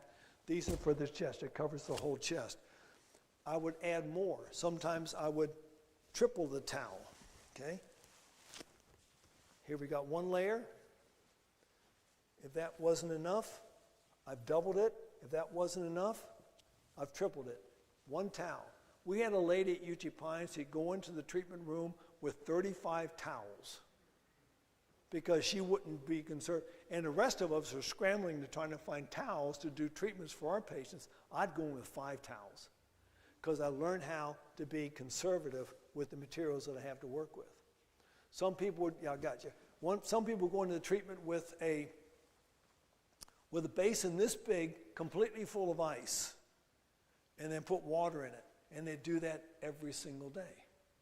And at the end of the treatment, they'd be dumping it all down the drain. And we had to come out and spray hot water on it to get it down before we fill it up for our patients. After the first day, you know how much your patient needs. Now, I'm just calling them patients. Your friend, your brother, your mother, your husband, your wife, whatever they need. Everyone's different as to how much they're going to need. So, I'm going to put a towel over my fomentation. And I'm going to have my patient, my fellow compatriot, military man, lay down. You can put your head right on this nice thing right here. You're going to lay on your back. Lay on your back, yes. Just like you're going to bed. Yeah, right. Now you might want to scoot way, way down because you're going to be way up. More this way. Yeah, you should have parked you down further, down further, down further, Down further. There we go. That should do it. Now, if you're ever going to do this, once you've got the fomentation underneath them, you've got them covered up. Of course, they're down to their BVDs again. You just stand back and watch them for a while. You talk to them. Because if you see them start doing one of these numbers or raising up, you realize it's too hot. Where it's going to get hot is wherever the bone is nearest the surface. It gets hotter there. Right here at the top of the hip, that's always going to burn them if they're likely to get burned. The shoulder blades, that's where it's going to hurt them. So you just watch them.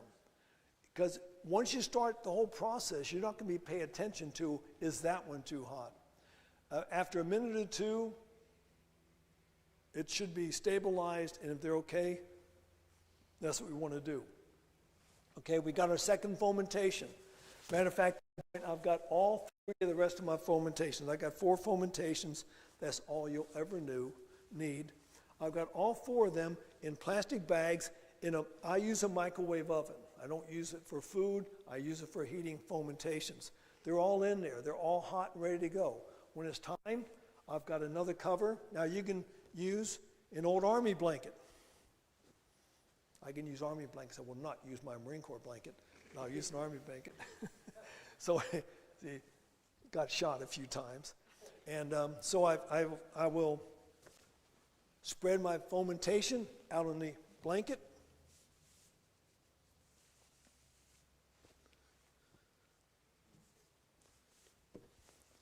When I know he's pretty comfortable, I'll expose his chest. I will take another blanket, a towel, again, 1 layer. I'll lay this one across his chest, cover him up. 3 minutes, but I'm going to watch him, because if I see his hand creeping up and lifting it up, and I've seen it many, many times, I know it's too hot. All I'm going to do there, so I'm going to move this, flip this down, bring up another layer of towel, put it right back down. It takes 10 seconds at the most to do that. Cover it back up again. If he's good with that, you're good to go. You know he needs 2 layers of towel between the cover and his chest. His chest is bare. What's happening now is he's drawing. Heat doesn't penetrate very deeply because the blood vessels dilate and it's carrying off all the heat. But it's also bringing congestion from the lungs, because if you got dilated blood vessels, something down deep has to be dilated, constricted, because it's sending the blood up here. So you're sending more blood to the surface, which is circulating. It's increasing white blood cells. It is relaxing his muscles, and it's the best thing in the world you can do for the lungs. But it's also something you do for polio. And I know it's not a big thing right now. There was an old gentleman in my office years ago at UT Pines, back in the 80s. He says back in the 50s, when late 40s, early 50s, when polio was a really big thing in America, there was a river that they said, don't go in that river. There's polio in the river. Well, he and his friend went swimming in the river. They came home that night, they both started having the symptoms of polio. They had the achy muscles and the stiffness, and the one mother found out he was swimming in the river, took him to the hospital. The other mother, all night long, she used fomentations, not like these, hot towels on his legs, his arms, his chest, and his back, all night long. By the next day he is well. The other boy came out of the hospital months later wearing the braces. There's another lady who worked in Australia. She worked with the Aboriginals, and then she found her first polio patients. And all she knew how to treat with, she never heard of polio, she used regular fomentations, what you'd use for a cold. Her patients 100% got well. They kicked her out of Australia. She went to England. Kicked her out of England. She came to America, and they said, you got something here. And she set up clinics all over the United States treating polio patients with nothing but fomentations. Once you have done a good 3 minutes with the hot fomentation, You've got your bucket of ice water, always the favorite part. And what you want to do now is what we call revulsive. We want to do a cold mitten friction. Now you can make friction mitts. All you got to do is take a washcloth, fold it in half, and sew it here and sew it here. And then you slip your hand inside. It makes it very easy. You don't have to do that. You can just take it and wrap it around your hand. You put it in the cold water.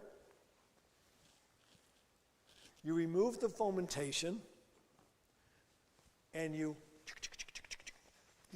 just scrub that chest. And it's all going to be red. You know right where to scrub because it's going to be red because the blood has come to the surface. You scrub very, very rigorously. I turn it around, get it cold, about 20, 30 seconds. Then you add the second fomentation. It's already been ready. I don't have it ready. You got your second fomentation. You put it and you flip it on there. If you got a big cover, like this one's a little bit bigger, I can flip it 3 times. So if the person seemed to be too hot, I can put the 2 layers of the cover against the body, and I could only have to use 1 layer of towel.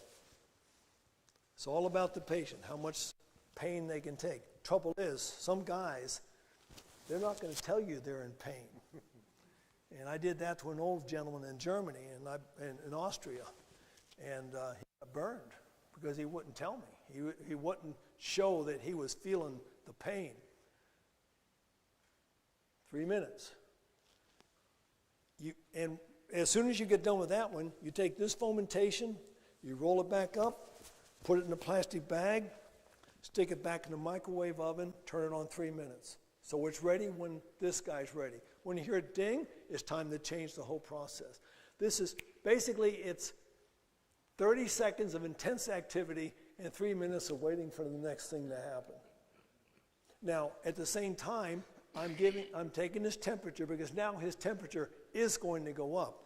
I'm also at a certain point, whenever I think he's starting to sweat, I'll be taking a cold towel and putting that on his head.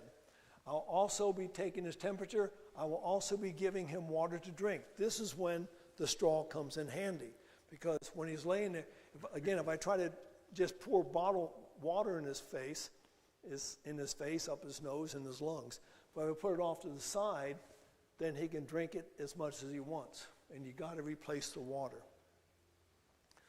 To make it even more powerful, you do a hot foot bath at the same time, which is what I usually do because now I'm getting more decongestion because of the fact that I'm drawing down into the legs extra blood. So what I'm going to do is bend his legs, put his legs in the hot foot bath, cover him up, just like we did down there. I've got hot water in there. He's comfy, hot here, his temperature's going up, white blood cells increasing, they're going faster, he's relaxing all over the place, and it's the way to take care of the lungs. I told you the story the other day, some of you weren't there. There's an Amish man in my community who was COVID really bad. They took him to the hospital. The hospital examined it and says, we got to transport you to a hospital up north. The guy says, I'd rather die at home. Gets up, family takes him home to die. A lady in my church, she's a nurse, she called me and says, Don, she says, this is what the situation is. How do I do the fomentations? I've done them, but I forget how to do them.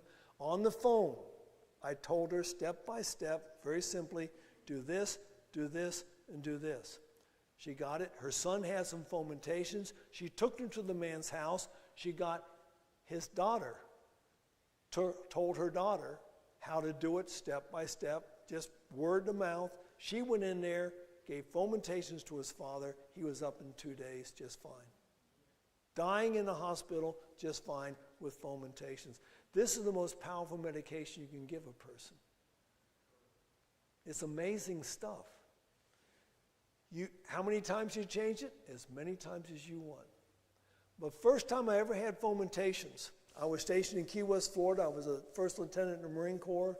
I got very sick. My pastor's wife says, come to our house. Went to her house one night. She laid me down and she gave me 20 changes of fomentations with Revulsive. 20 times. That's labor intensive. And I was fine. I can't stress enough how important it is to take care of the lungs. If we don't take care of the lungs, we had a lady at UT Pines years ago, she got a cold, the cold went into the lungs, and this was probably back in the early 90s. She coughed until the day she died. You could always tell, Louise Champion, she had that cough because it went into the lungs. Protect your lungs. Drink your water like you're doing, eat your garlic, breathe deeply, stay away from those masks, and do fomentations if you feel yourself getting sick. It's the best thing in the world you can do. Another great thing for the lung, probably the best thing, is mullein. And mullein just grows all over my place. I take the leaves, I dry them, and you can do wonderful things with the mullein, yes. Maybe I missed it, but the towels that go in the microwave, are they going in dry or wet? Wet. Yes, you put them in water and you give them a good twist, but don't wring them dry because if you put them in dry, all you're going to do is start a fire. Yeah. Do you put the fomentations in the microwave dry or wet? You put them in there wet. Otherwise, they will ignite. Yes. Well, if they get hot enough, it will. But I've only done it once. It's not like you're trying to cook the things. You want to see the bag start to swell. That means the steam's coming out. But if you've ever used a microwave oven, just one time doesn't work. You got to move it around and put it for another couple of minutes. The really best way is in a deep pot. If you have a pot deep enough to take this and the false bottom to hold it up out of the water, and you're boiling the water, then you've got a good steam cabinet. And you can put them all in there, you pull it out, but this is going to come out boiling temperature. So you got to be very careful about your patient. That's why you got to watch their body action, yes. Are you changing The one underneath them? No, because he's padded that. I will find when I get him up, it's going to be just as warm almost as when I put him in there, because he's padding it and the table's padding it. Here, there's not that much padding. There's the cover and the towel or something else, but this way, I've changed these, don't change that one. Yes. How do you make that garlic tea? I mean, how much garlic do you use? Okay, good question. It's not dose specific. As much as your wife can stand. Simple as. No, I would do at least 2 or 3 cloves. Here's what you do. You bring water to a boil. You put it in a cup. You've got your garlic already minced up. You add the garlic to the water. Now, here's another thing you can do. You can boil your water, fill the cup half full, put the garlic in there, let it steep a little bit, then put cold water in, so now you got lukewarm water. Now, this is especially good for someone having an asthma attack, because I know you don't want to do this, but can you remember the last time you vomited? What happens before you vomit? Do you salivate? You say, I'm going to throw up because you start salivating. That's a body reaction all over. Everything gets loose. And that's what you need to do if you're having lung problems or asthma attack, which is a little. I didn't hear. But anyway, by drinking the tepid water, it might, as it says in Revelation chapter 3, cause you to throw up, which is extremely good. And then you give them the second cup and you add a little bit of salt. Now it's savory and it's not so bad anymore. So, throwing up why do we throw up? The body's trying to get something that's damaging us. And I've tried to tickle my tonsils, my uvula. I don't have any tonsils. Playing tune in my uvula, and I can't make myself throw up for saving my soul. and I needed to one time on a train between Bucharest, Romania, and Chisinau, Moldova. And but when I got to Moldova, I got the charcoal, and I started snarfing down that charcoal, and it worked very, very well. So the garlic tea, it makes you throw up? No, the garlic tea loosens the gel layer in the lungs. If it's tepid water, according to the Bible and for many people, I don't like warm water because it is sort of nauseous. That's the thought. I won't get into the theology of the Laodicea and where it was and the other cities around it with the hot water and the cold water. Yeah. What about crushing the garlic and putting it in the water? Well, you can chop it up or you can crush it either way. By giving it more surface area, it's going to give up more of the oil. And what you want is the oil. So what you can do is you can peel it off and put a knife on top and just pound it, and it just, and then you put it in the water. That'll work well. You can chop it up into little pieces. You can chop it into big pieces. You can put the whole thing in there. But the whole thing in there just isn't going to get a bunch of oil into the water. You want as much surface area exposed as possible. Okay, so I've done all the fomentations I'm going to do. I've finished the hot foot bath, so I'm going to remove the last fomentation. I can remove the towel with it. He should be feeling much better, thank you. Cover him back up. I'm going to take his feet out of the hot water. Now I'm doing a full bore treatment here now. I'll usually, relax, I got you. I'll usually pour the cold water on his feet, remove it. That'll make him feel good. Believe me, if you've been in this treatment, you want something cold on your body.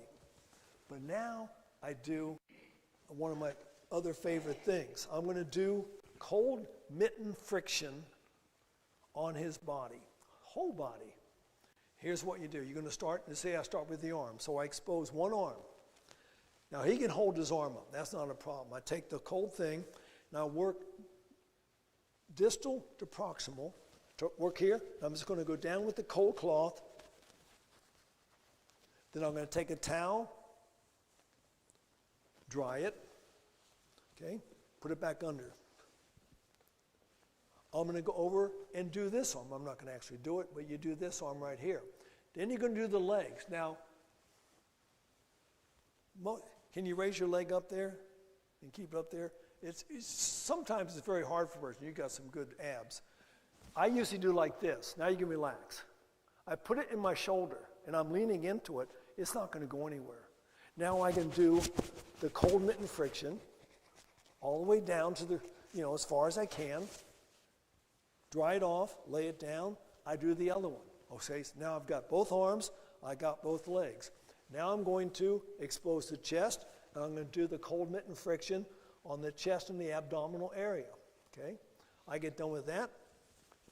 Dry it off. Now I'm going to sit him up. Yeah, right. Going to remove the fomentation if I can. It was stuck somewhere. And I'm going to do the cold mitten friction on the back. Dry it off, lay him down. Okay? It does. It's amazing how good it feels.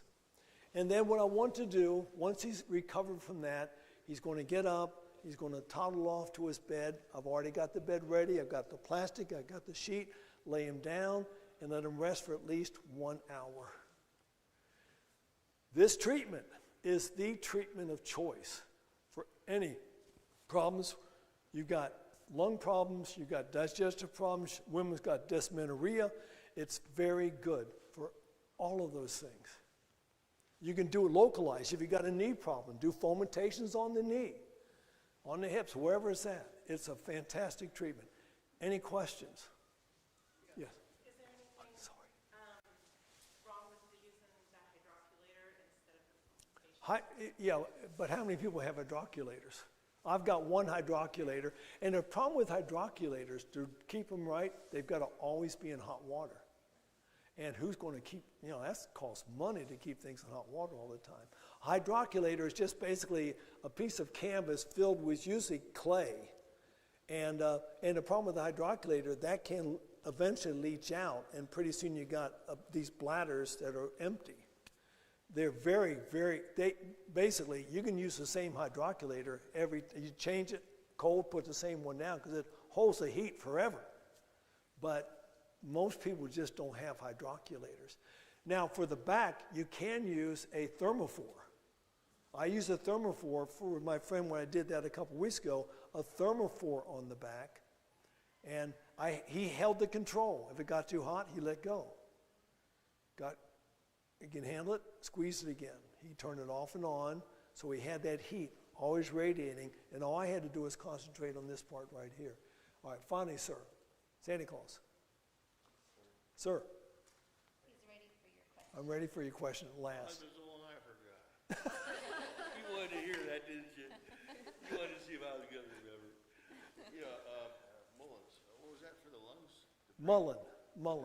What is that? It grows on a spike, and it's got these big, pale green leaves. Mullein. It's got these big green furry leaves, like big old, it's like a rabbit from Mars. Mullein. Mullein.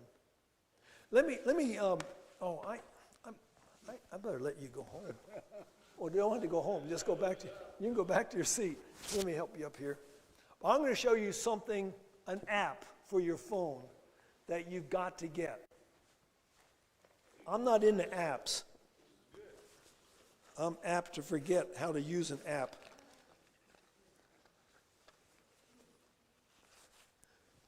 There is an app, free app.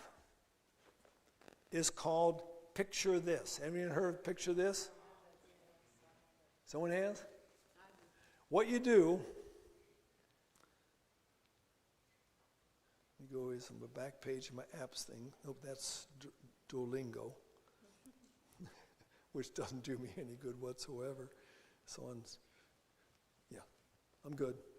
No, I was getting dizzy there. Okay, good. You just stay right here. What you do is you find a plant, you go down there and you take a picture of it. It'll tell you what it is, what it's for. Matter of fact, they've got a new part of it. It'll tell you what the disease is that's eating it up. But it'll tell you whether it's edible. It'll tell you a piece of poetry or literature where that thing was first, or where it's been found in literature. It's just an amazing app. So I go through my property and say, what in the world is that? And I tell, well, it's a North Carolina blackberry. And I just go, and I know everything I've got in my yard. What I can eat, what I can't eat, what I need to destroy, what I need to cultivate. It's very, very good app. Picture This. Picture This. Picturethis. Picture This. Free app. Actually, it says it's $29.99 a year. Maybe that's what it was. Sorry about the free stuff. You can do like a week free to try it. Maybe that was what I was thinking about. I guess I'm getting, but $30 a year, hey, that's $3 a month. Well, less than $3 a month. You can't beat that, yes. Your fomentations, were they 3 minutes apiece? You have to change them that often, or? All right, that's good.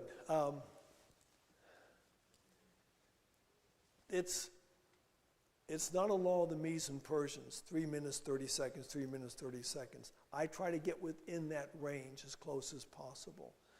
Because if it's been on the chest for a certain period of time, it's going to start to lose heat. It means you're losing effectiveness. I wouldn't want to do it less period of time because you're disturbing the patient too much and you're working yourself into a frenzy. 3 minutes seems to be fine. 30 seconds, I probably usually don't do the cold mitten friction for 30 seconds because it's cold and you really don't need it. When I have good friction mitts, I'll friction and I'll do like this. So it just turns around in your hand and it's cold and I'll do it. Then I'll dry them, put the other one on, cover them up. It takes probably the whole process 15 seconds. Now I've got 2 minutes and 45 seconds to watch them vegetate. All right, all right. One more question on the tea. My friend, she's watching the live stream. She wants to know if she could do the water and the garlic and blend it in a blender. Sure. That gives even more the more surface area you have, the more effectiveness, the more oil it's going to pull out. So that'd be working fine too. And the oil, the allicin.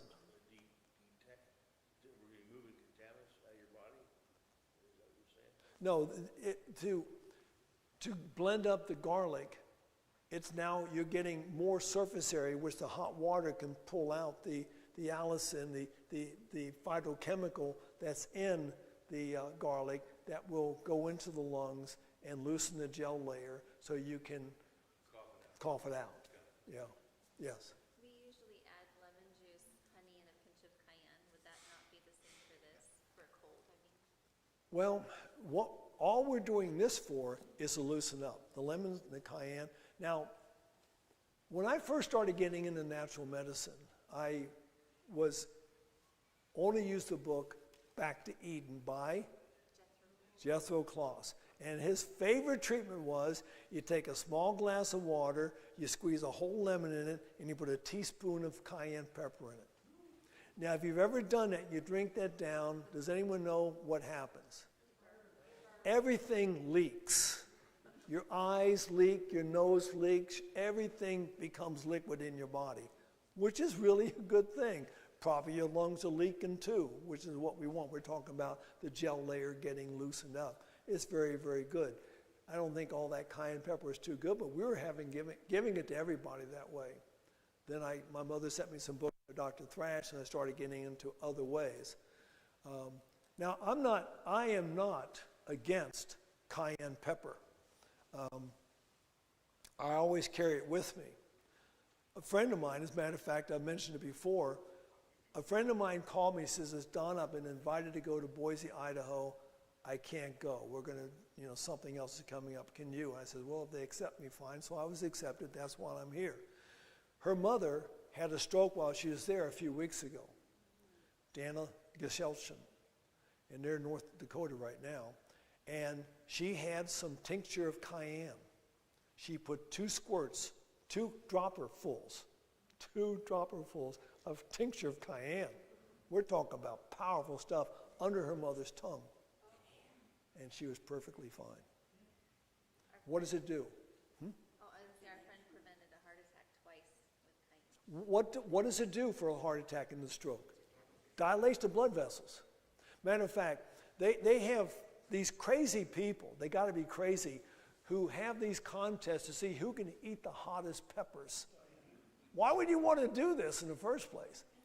And they got down to the last 2 people. And you can't sweat, you can't have any physical manifestation. And the guy that loses, the last 2 guys, the guy that lost, the blood vessels in his throat swelled. Which is what you want when you're having a heart attack or a stroke. If you cut yourself, you put cayenne pepper, it cauterizes the wound. Now, if it can cauterize a wound, what in the world is it doing all through your body? Now, some people say cayenne pepper is different than other spices. I don't know about that. I do like kimchi. They use chili peppers for that. But I carry it with me because it is a medicine if someone's having a heart attack, if someone's having a stroke, and you can't get a clot buster in them. You go to the hospital, you get a clot buster, and if they're a long way away, you've got the golden hour. The golden hour. I'm going to make some tincture. I'm probably going to try to get some Everclear, and make Everclear is 200 proof alcohol, and make tincture. Then I want to try to take the Everclear tincture and move it into glycerin. How would you do that? Because glycerin, I don't want any alcohol in my body. I don't want any in my body. But the alcohol can extract the capsaicin a whole lot better than anything else. So how can you take a alcohol tincture and turn it into a glycerin tincture? You heat it up. Here's what you do. You take let's say I've got a pint of the alcohol tincture. I put it in a double boiler. You don't want to put it over flame. You put it in a double boiler just to heat it up, and you add a pint of water to it. No, a pint of glycerin to it. And so now you've got 2 pints, and you got it measured. And you heat it until it's down to 1 pint, because the alcohol is going to evaporate. Now you've got glycerin tincture. That said, you'll still have an alcohol flavor, because there's something's going to be left. You might want to go a little bit below a pint, but it's going to be hard to go below a pint because the glycerin is not going to evaporate like the alcohol is. So that's the best way to do it. So you wouldn't just put that under the tongue? I would do that. If someone right now started having a heart attack, I'd put it underneath your tongue. Because underneath the tongue is very vascular. It's going to get right into the system. Matter of fact, swallowing it down, Dr. Calvin used to say, good for the heart attack, because as you swallow it, as it's passing through the cardiac sphincter in contact with the heart, I mean, it's right there, it causes a dilation of the blood vessels and can allow that clot perhaps to pass. Now, one of the best things you can do if you're worried about heart attacks, what do most people in America, especially my age, what do the doctors have them taking every day? Aspirin. Why?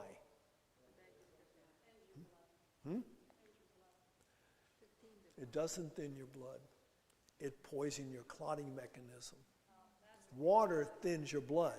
What it does is keeps you from forming clots. So now, if I'm taking my aspirin a day and I'm shaving and I cut myself, I can't stop it because I've given myself a small dose of hemophilia. It doesn't make any sense to poison the very system that God has put in us to keep us from bleeding to death. As a matter of fact, people who take the baby aspirin have more bleeding, they have more aneurysms, they have more bleeding in the brain type strokes. So basically, drink water rather than taking the baby aspirin. But another thing you can do is, I was getting ready to say something and I got off the track. Doing that too much today. Anyway, always have this with you. And it's your medicine.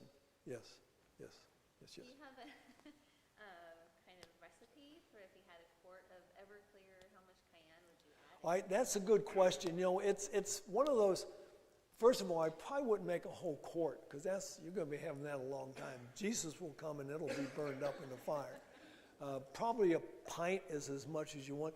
The main problem with getting the Everclear is getting the Everclear. Anyone watching me? Any Adventist driving by and you sneak in there? I need a bottle of Everclear, quick. Put it in a brown paper bag, and you walk out, look around, you put the brown paper bag over your head because you're afraid it's just like, I teach first aid, okay? And when I teach first aid, I'm taking 40 first aid kits I've put together. Well, I had to take them all apart because when they go to security, they're going to see all these black bags. Every single one, zip, dump. Anyway, pressure bandages. What makes the best pressure bandage? A feminine napkin. They're sterile, they're absorbent, but I walk into the store and there's a whole wall of these things up to the ceiling. And I'm thinking, what in the world? They used to have just Kotex, and the Kotex is a nice big square thing, and it worked. But now they're fancy shapes and colors and flavors and all this stuff. I said, I take one and I walk up to the counter and it's very, very hard for guys to buy this, and it's very, very hard for us to buy Everclear or vodka if you don't have the money for Everclear. Vodka works very nicely, but Everclear is 100% 200 proof alcohol, and we used to use it for microtechnique when we were making slides in microtechnique class. But anyway. I knew I had something more startling to say about cayenne pepper, but Take it in a powder? I mean, do you have to have it in a tincture? no, you don't have to take. No, like I say, if someone is starting having a heart attack right now, I would recommend we put cayenne pepper under their tongue. How much as you can stuff in there. And then swallow. And then They'll eventually swallow it. Yes, they don't die of a heart attack first. A long time ago, I was at Eden Valley, and we were taking classes, so I came back and my roommate was feeling like she's got a cold, so I said, let's put cayenne pepper in your socks and go to bed.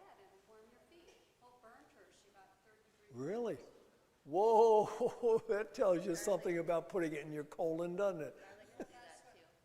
Raw garlic on your feet. Yeah. Yeah, and so anyway, the doctor told her, don't listen to her, she said, She's crazy. She's from Idaho. but how much can, you put it under their tongue, it does burn. Well, all right. That's a very good point. Ma'am, I don't want to burn your tongue, so go ahead and die of your heart attack. Sometimes you got to weigh. The amount, you're. I'd probably half a teaspoon. Like a pinch, Probably a half a teaspoon. half a teaspoon. Yeah. For me, I'm, of course, former Marine, as much as you want to put in there, I don't want to die of a heart attack. But I know what I was going to say before. Another thing about heart attack, you need to make sure you have good collateral circulation. Okay? You got 3 coronary arteries, and they're sort of like a branch tree hanging down. But if you get lots of exercise, the more your heart demands blood, oxygen, is going to start sending out more capillaries. And if you have a blockage here and you got lots of capillaries going around, it will just go around. It's like if you're driving down the road and there's your GPS or your Siri says, there is an accident up ahead, take the next exit. And you take the exit, and you go down this road, and you come around the other side. That's the same thing happens in the heart. If you have good collateral circulation, it means you got good circulation in your heart, lots of extra blood vessels, your body may never know you had a blockage in there. But those people who don't exercise and they get that blockage, they're dead. Or they may not die, but they've got a piece of dead heart, which is now scar, which does not move, is not very elastic. So now the rest of the heart is working very hard, and they start getting enlarged hearts because of the fact that it doesn't work because scars don't move, and the whole heart is elastic. And the heart's only as big as your fist. It's amazing what that heart does. Any other questions? So how much cayenne would you put in the pint? Oh, we didn't finish your question. All right, a pint. I'd put probably 3 or 4 tablespoons in there. It's pretty powerful stuff, but I want to make sure I got as much power working for the problem as I can. Then reduce it down into glycerin, and it will be a whole lot easier to handle. Yes, sir, ma'am. The cayenne, like you were showing, I picked that up at Walmart or anywhere. That cayenne that you buy as a spice is okay, or do you get a special kind of cayenne? Well, this says cayenne red pepper. This is from Kroger's. When I was in India, I was wanting to make a tincture, and I was looking for cayenne pepper. And they've got mountains of chilies, so I got the chilies, and it's just not the same. Indian food is hot, but it's heated with the chilies, not the cayenne. Although cayenne comes from chilies, I realize that, but it was a different thing. I want to show you one more. Yes? This is completely off the subject you're talking about. But I would like to know what you do for neuropathy on the feet. Cure your diabetes. You have diabetes? Yeah.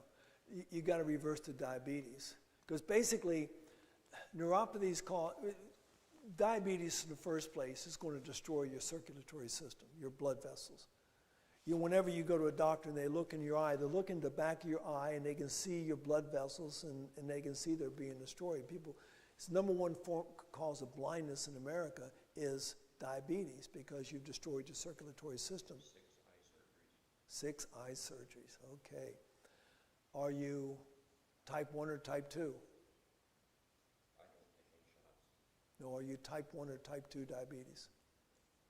You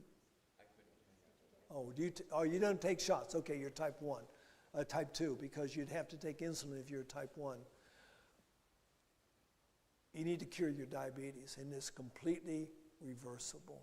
You can cure, I know that sounds like heresy to many people, you can cure diabetes. I've seen it many, many times. No fat in your diet.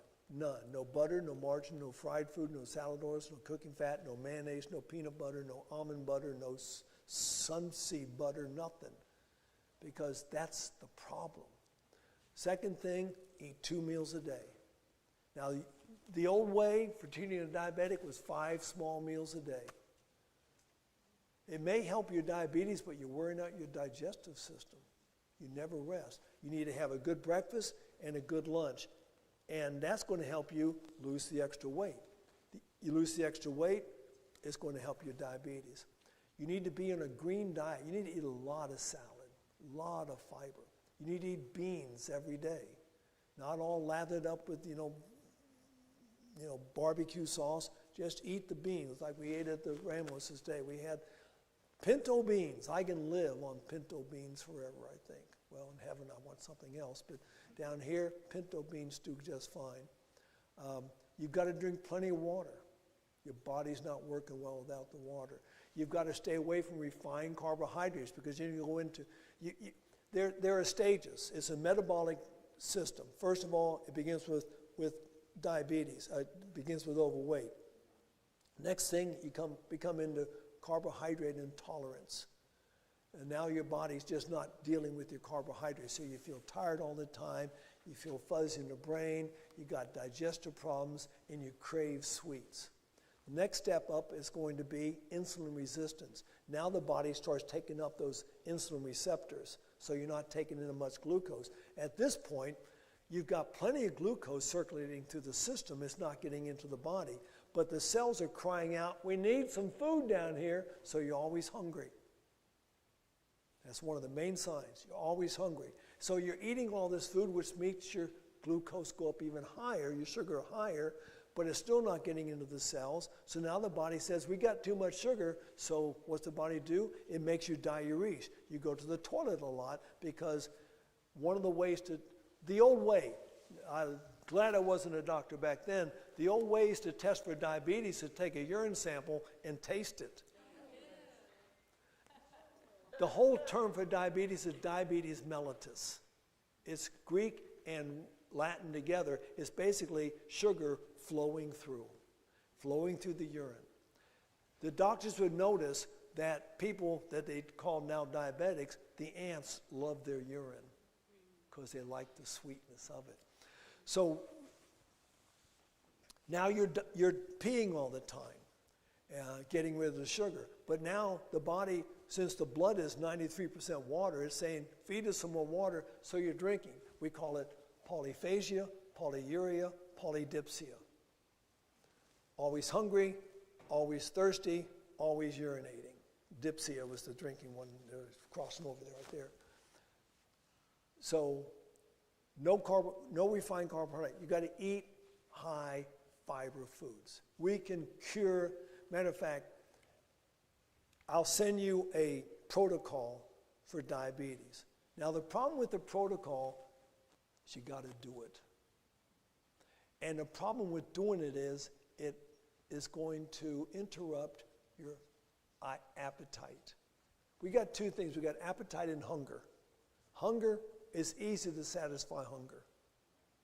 Appetite is never satisfying. If we could get the victory over the appetite, we could cure most diseases, overcome every sin, because that's the hardest one right there. I'll give you a protocol. My email address is worldmighty@hotmail.com. My name means world mighty, someone once told me, so I said, okay, that's a good email address. World mighty, like Mighty Mouse, world, the whole big world, world mighty, one word, @hotmail.com. I've got a whole section on my computer of just protocols. And if you give me some problem that I don't have a protocol for, I write a protocol, and I send you the protocol, and I put that in my protocol file. So that so it's easy, just right out there. Do these things.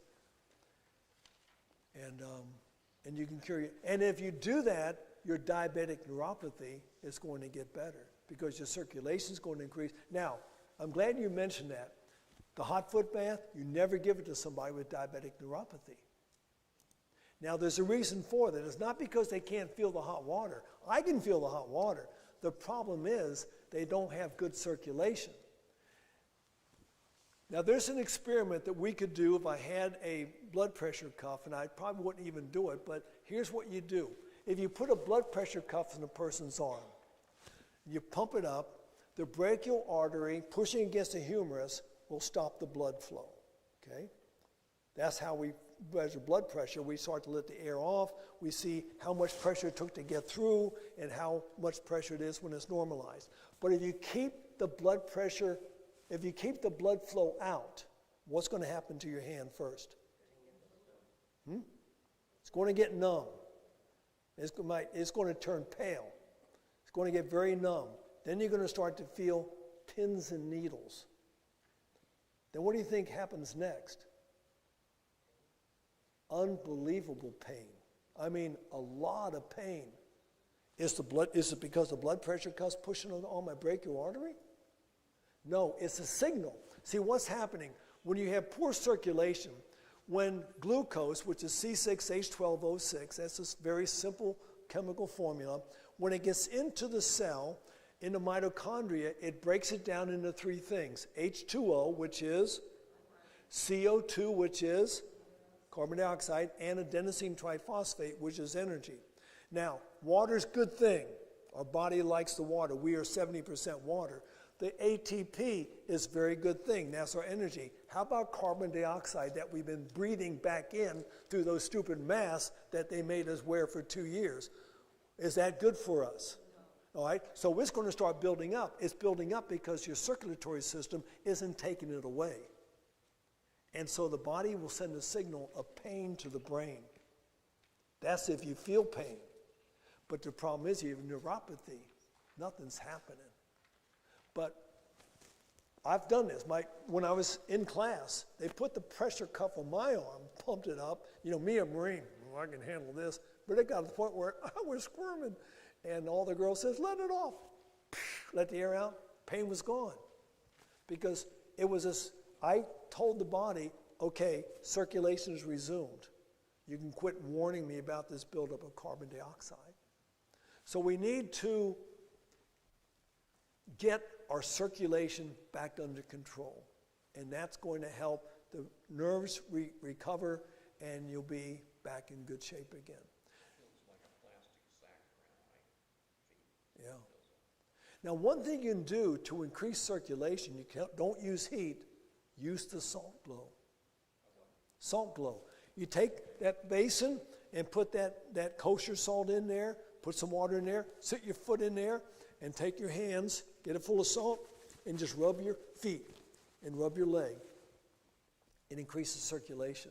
You do it until it turns rosy red. And that increases circulation, which is a good thing. But you've got to work on the diabetes, or it's never going to get better. Do you use warm water or tepid Doesn't water? matter. I like warm water. Doesn't really matter. My friend wants to know, she said she's heard that keto diet with fat and low carbs cure diabetes, and that they said that the brain needs fat. There's fat everywhere. There's fat in beans. Beans have plenty of fat.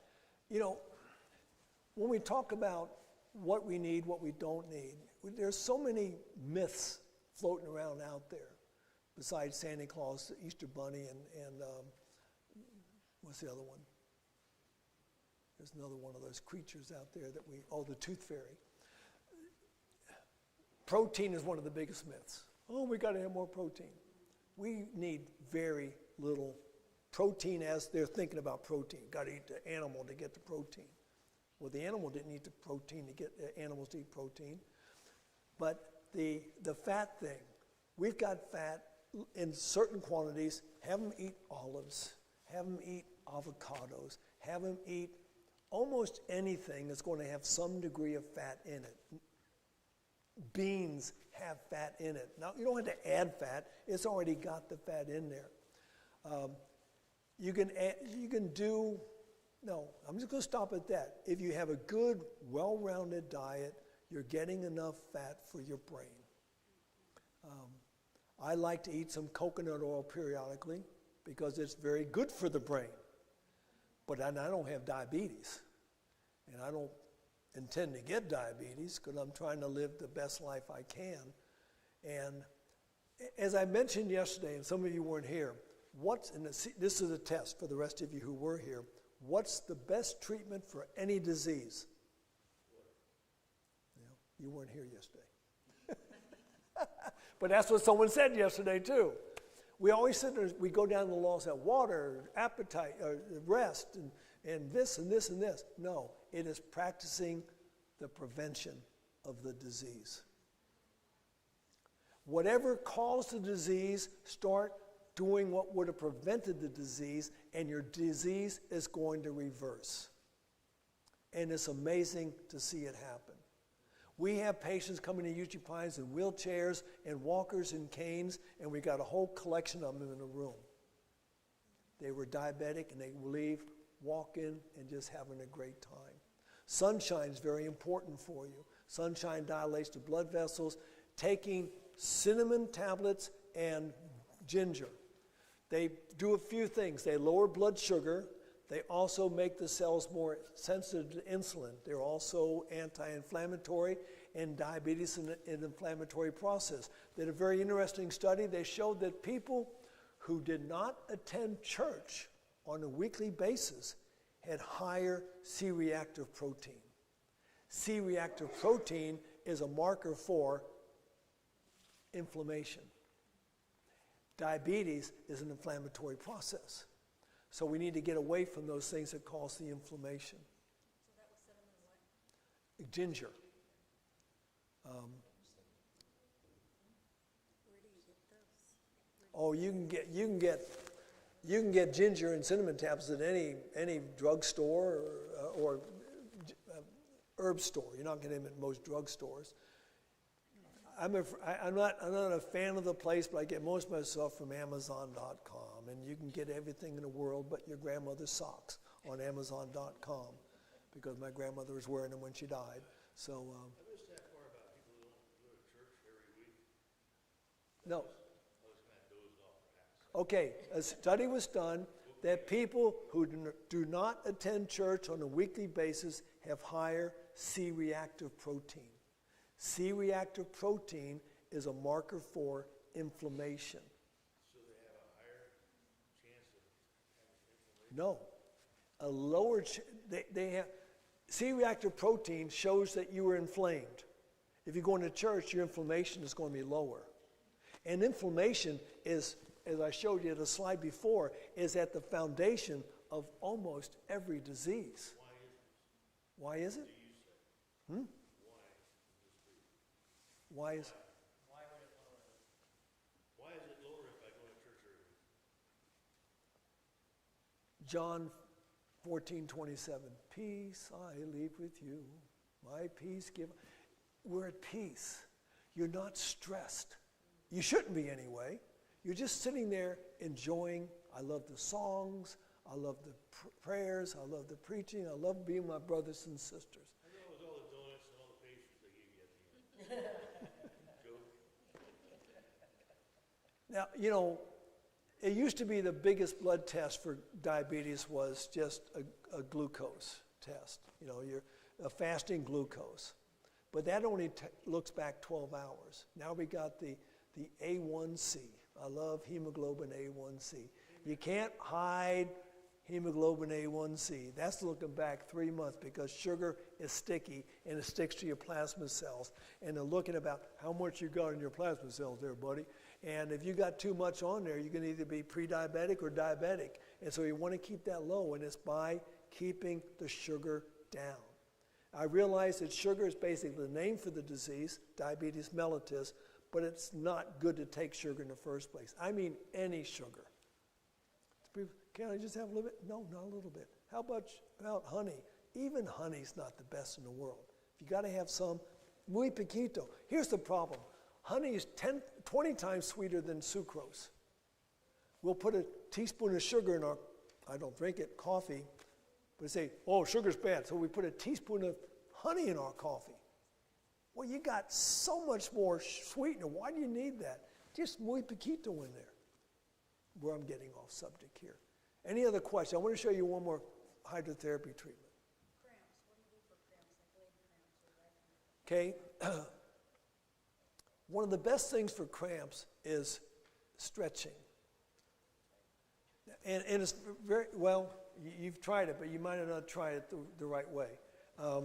What you do is you stand, your hands against the wall, and to really make it good, you put something underneath your toes. And then you lean into the wall, keeping your legs straight. You're going to stretch those muscles. I get cramps sometimes at night when I'm sleeping. If I get up, and if you don't use the thing, that's fine too. You just lean until you touch your chest to the wall. You're stretching those hamstrings. You're stretching those muscles really nice, and it'll pretty much stop the things. Sometimes you don't have enough calcium. Sometimes you don't have enough water in your system. Sometimes you overstress your muscles. But I find that stretching's the thing to do. It's amazing. When I was in the Marine Corps, I was a runner. I ran all the time. But one day, I woke up. My left knee was on fire. So I went to the base hospital. Doctor examined. He says, you need to have orthoscopic surgery. And they scheduled for 2 months later. So I hobbled home. In a few days, he was feeling better. Well, I was about out running again. It happened again. So I go back to the hospital. This is back when I had that Babylonian mind. And I said, my knee hurts. Well, this is a different doctor. See, if you're ever in the military, you probably know, when you go to the doctor, you don't have your own doctor. It's musical doctors. You might be seeing an OB-GYN for your knee, whatever's available. So he's looking at my knee and says, you know, I read something about this in my runner's magazine. He says, let me see your running shoes. I supinate. I wear out the outside of my shoes, and so my feet do this. Not that, it doesn't take much, folks. It takes a tiny bit of turn to mess you up all the way up to your neck. He says, get some shoe goo, keep the outside, it's at the heel, I just bought these the other day. They haven't gotten bad yet. Almost today, sliding down the hill, I fell on my tush doing it. And build it up out here, and then before you run, 2 exercises. And I recommend these I will never run without doing these exercises. I stand up against something, and I get arm length away, keep my feet flat, and I stretch. No, that's a different one. That's the one I told you about. This is the one. I stand this way. This is the leg I'm going to stretch. So I just put this one over here, and I lean in, and I touch my hip to whatever I'm leaning against. I do that 10 times. I'm stretching the sartorius muscle. Stretch it 15 times. I do it 15 times. Then I will turn, and I'll do 15 splits. Then I'll do the other leg the same way. It's never hurt me since that time. I never had surgery. It hurt me one time. I was in Zambia, and my friend wanted to run, and I ran without stretching, and the same thing came back again. Our problem is, I didn't tell you this one, but I need to tell you right now, old age is not a disease. We treat it like a disease. We expect to get sick. And frankly, if you think you're going to get sick, I'm going to get sick, you will. But say, I'm a healthy booger. I'm going to have a good day. And you probably will. We talked about that for 3 hours yesterday. The law of the mind. So old age, basically, if we get sick, it's an accumulation of the results of bad habits. Stop right now your bad habits. Start getting on the right track. How many have ever heard of Hulda Crook? Okay, what was she famous for? For climbing Mount Whitney, I forgot how many times, even up into her 90s. Up into her. But her story, she shared, I was living in Chattanooga, Tennessee, and she was there at the church and shared her story. And her husband died in, I think, early 50s. And she was sitting in the chair, mourning his loss, and she was in her early 50s. And she said, I'm going to end up the same way. So she started walking. Walking. In the neighborhood. Then she started Every year on her birthday. And she, Every year on her birthday, she'd climb Mount and Whitney. a TV crew climbed with her one time and had a hard time keeping up. But they're carrying all that equipment too. But she carried her backpack. She usually did it in 2 or 3 days. Well, when I climbed Mount Fuji, there's a plaque about her on the top of Mount Fuji on a Taoist temple. She's the oldest woman ever to climb Mount Fuji at 93 years old. And it's not an easy walk. And she started, from what I read, was in her 60s, but maybe in her 50s. But she was falling apart. She was sick. Everything was bad. And she just started walking. And she started climbing hills. She climbed 83 of the mountains in the Sierra Nevadas. 83 of them. There's another lady named Mabel Lundgren. She was a doctor. She started running late in life. From 70 to 90, she ran 75 marathons. After her 3rd marathon in her 90th year, a news reporter was interviewing her, and she says, "It's great to wake up in the morning and nothing hurts." Now, you young people, you wake up feeling good, don't you, in the morning? No pain? Wait till you get old. But if you take care of yourself, you're not going to feel it. I know, I'm going to be 75. I wake up in the morning and I love it. I say, nothing hurts. If I've taken care of myself, if I'm doing my exercises, if I'm eating right, if I'm drinking my water, I don't hurt. It's when I don't take care of myself, I am going to hurt. On Mount Whitney, there's, I think, 3 pinnacles before you get to the top of it. And one of them was named after her. Yeah, They changed the name. yeah. You can be famous too. You can be famous. We got to take care of ourselves now. Stretching and building up your core strength. Your core strength. That's the most important thing. You ask a Navy SEAL, it's your core strength. You ask Force Recon in the Marine Corps, it's your core strength. Ask Green Berets, it's your core strength. This is what you need, your abdominals and your back muscles. You keep them strong. I don't care. I've got a 3 vertebrae compression fracture from lifting extremely heavy things in Ukraine. Then I fell very hard in Turkey. I had an MRI in Romania and had it read by the leading radiologist in Chisinau, and he says, "You got a compression fracture, but you got the best bones I've ever seen." We can damage ourselves even if we are healthy. And a compression fracture is painful if you ever had one, but it gets better. But it's always a little bit weak, and you also got a little bit shorter when that happened. But if I keep my back exercises going, and I was using this illustration with someone the other day, yesterday, and they couldn't understand it, but you ever seen those radio towers that are like this? Very, very tall. They got lights and things, all that. Not like the Eiffel Tower. It's just like this. What keeps it up straight? The wires, not the foundation, it's the wires. There's going to be 3 areas. It's out in a triangle. There's going to be some here, from here, and here, pulling it together. And that keeps it up straight. All right, now, this is your spine. What are the guy wires? Muscles. Keep the muscles strong. Your back will not hurt.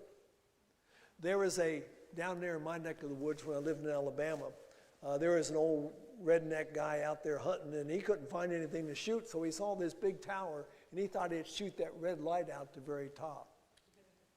He missed. He got one of the cables. Cost $1 million to fix that cable. That's just one muscle.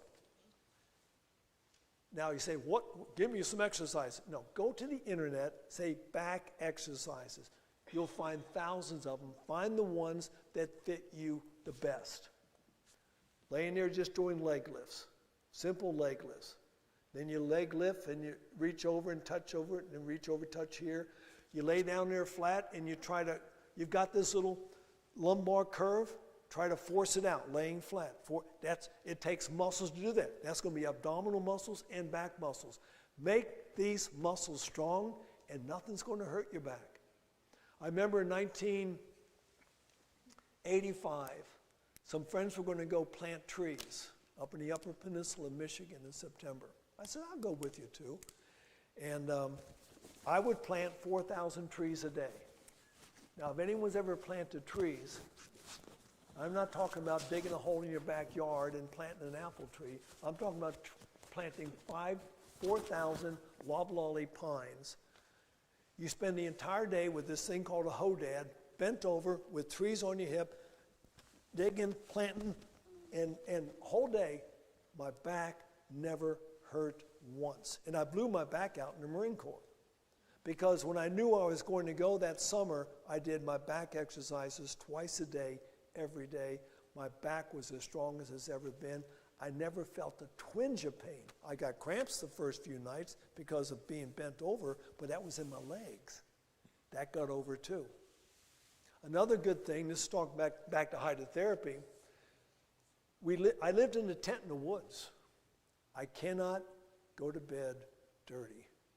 I did in the Marine Corps a lot, but that's a different thing. I don't want to get into my sleeping bag all dirty. It's September in the Upper Peninsula. That's further north than here. It was cold in September. So I'm wandering around, and here I come to an old deserted stone quarry full of water. So I got down to my birthday suit, and I jumped in. That's very stimulating. It's also, if you want to learn to wash very fast, just do it in cold water. And I scrubbed very fast, got out, dried off, put my clothes on, and as soon as I was dressed, I felt like I was rising up in the air. And I'd float back to my tent, and I'd have my supper, and it was like a drug. It was never easy to get in, but it was a fantastic feeling to get out and get dried off. You realize a short, cold bath is almost as powerful for the immune system as a long, hot bath? It stimulates your body. It says, well, we got to do something here. So it's going to produce more heat to heat you up. And when you get out, you've got more white blood cells working in your body. I did want to show you one more treatment. Hydrotherapy treatment. This is for, you've got somebody who has a high fever. Now, what is a fever? It's a friend. A fever is a friend. But sometimes a person's been having this fever for a long, long time. And they need some relief, because that can happen. Fevers can wear you out. That's why you just sort of lay around all the time. This young boy in Namibia, I called him Mathematics. He had some African name that I couldn't pronounce. It was something like Mathematics, so I called him Mathematics. And this is the one where the doctor says, I can't help him, he's going to die. And I told you I did the hot bath and poured the cold water, but I started off with a wet sheet pack. So now, we're going to do a wet sheet pack. I need someone to do a wet sheet pack on. There we go. Come on up here. There you go. When I do this in Japan, I do it with a little twist, and it's sort of fun. Go ahead and lay on your back. Okay. So now, wet sheet. So if it's a wet sheet, what is this? It's going to be a wet sheet. Not in nice, hot, warm water. You put it in cold water. I've even put it in the freezer first, just for fun when I really want to rattle somebody's cage. But you want to lay him down on the wet sheet pack, and then, this is what I do in Japan, bonsai! Now, you know what Japanese people do when you say bonsai? Bonsai! They raise their arms. So bonsai! Okay, so then I take the wet sheet, and I'm going to take it, and I'm going to stretch it tight across his body here. I'm going to tuck it in down here. You want it as close to the body, and if it's wet, it's a whole lot easier than when it's dry. That's right. You're going to uncross your legs, because now what I'm going to do is I'm going to do this leg. Because if I put two legs together, he's got an area in between, which is space, and you don't want the space. So what I'm going to do is I'm going to form it as tight. Doesn't matter about the feet. I just want the leg. I'm going to get that as tight as I can So there's no air spaces in there to make them chilled. Okay, now you can bring your arms down. Okay. Now, the inside of the arms, they're touching the wet sheet. Now I'm going to take this side, come to this side.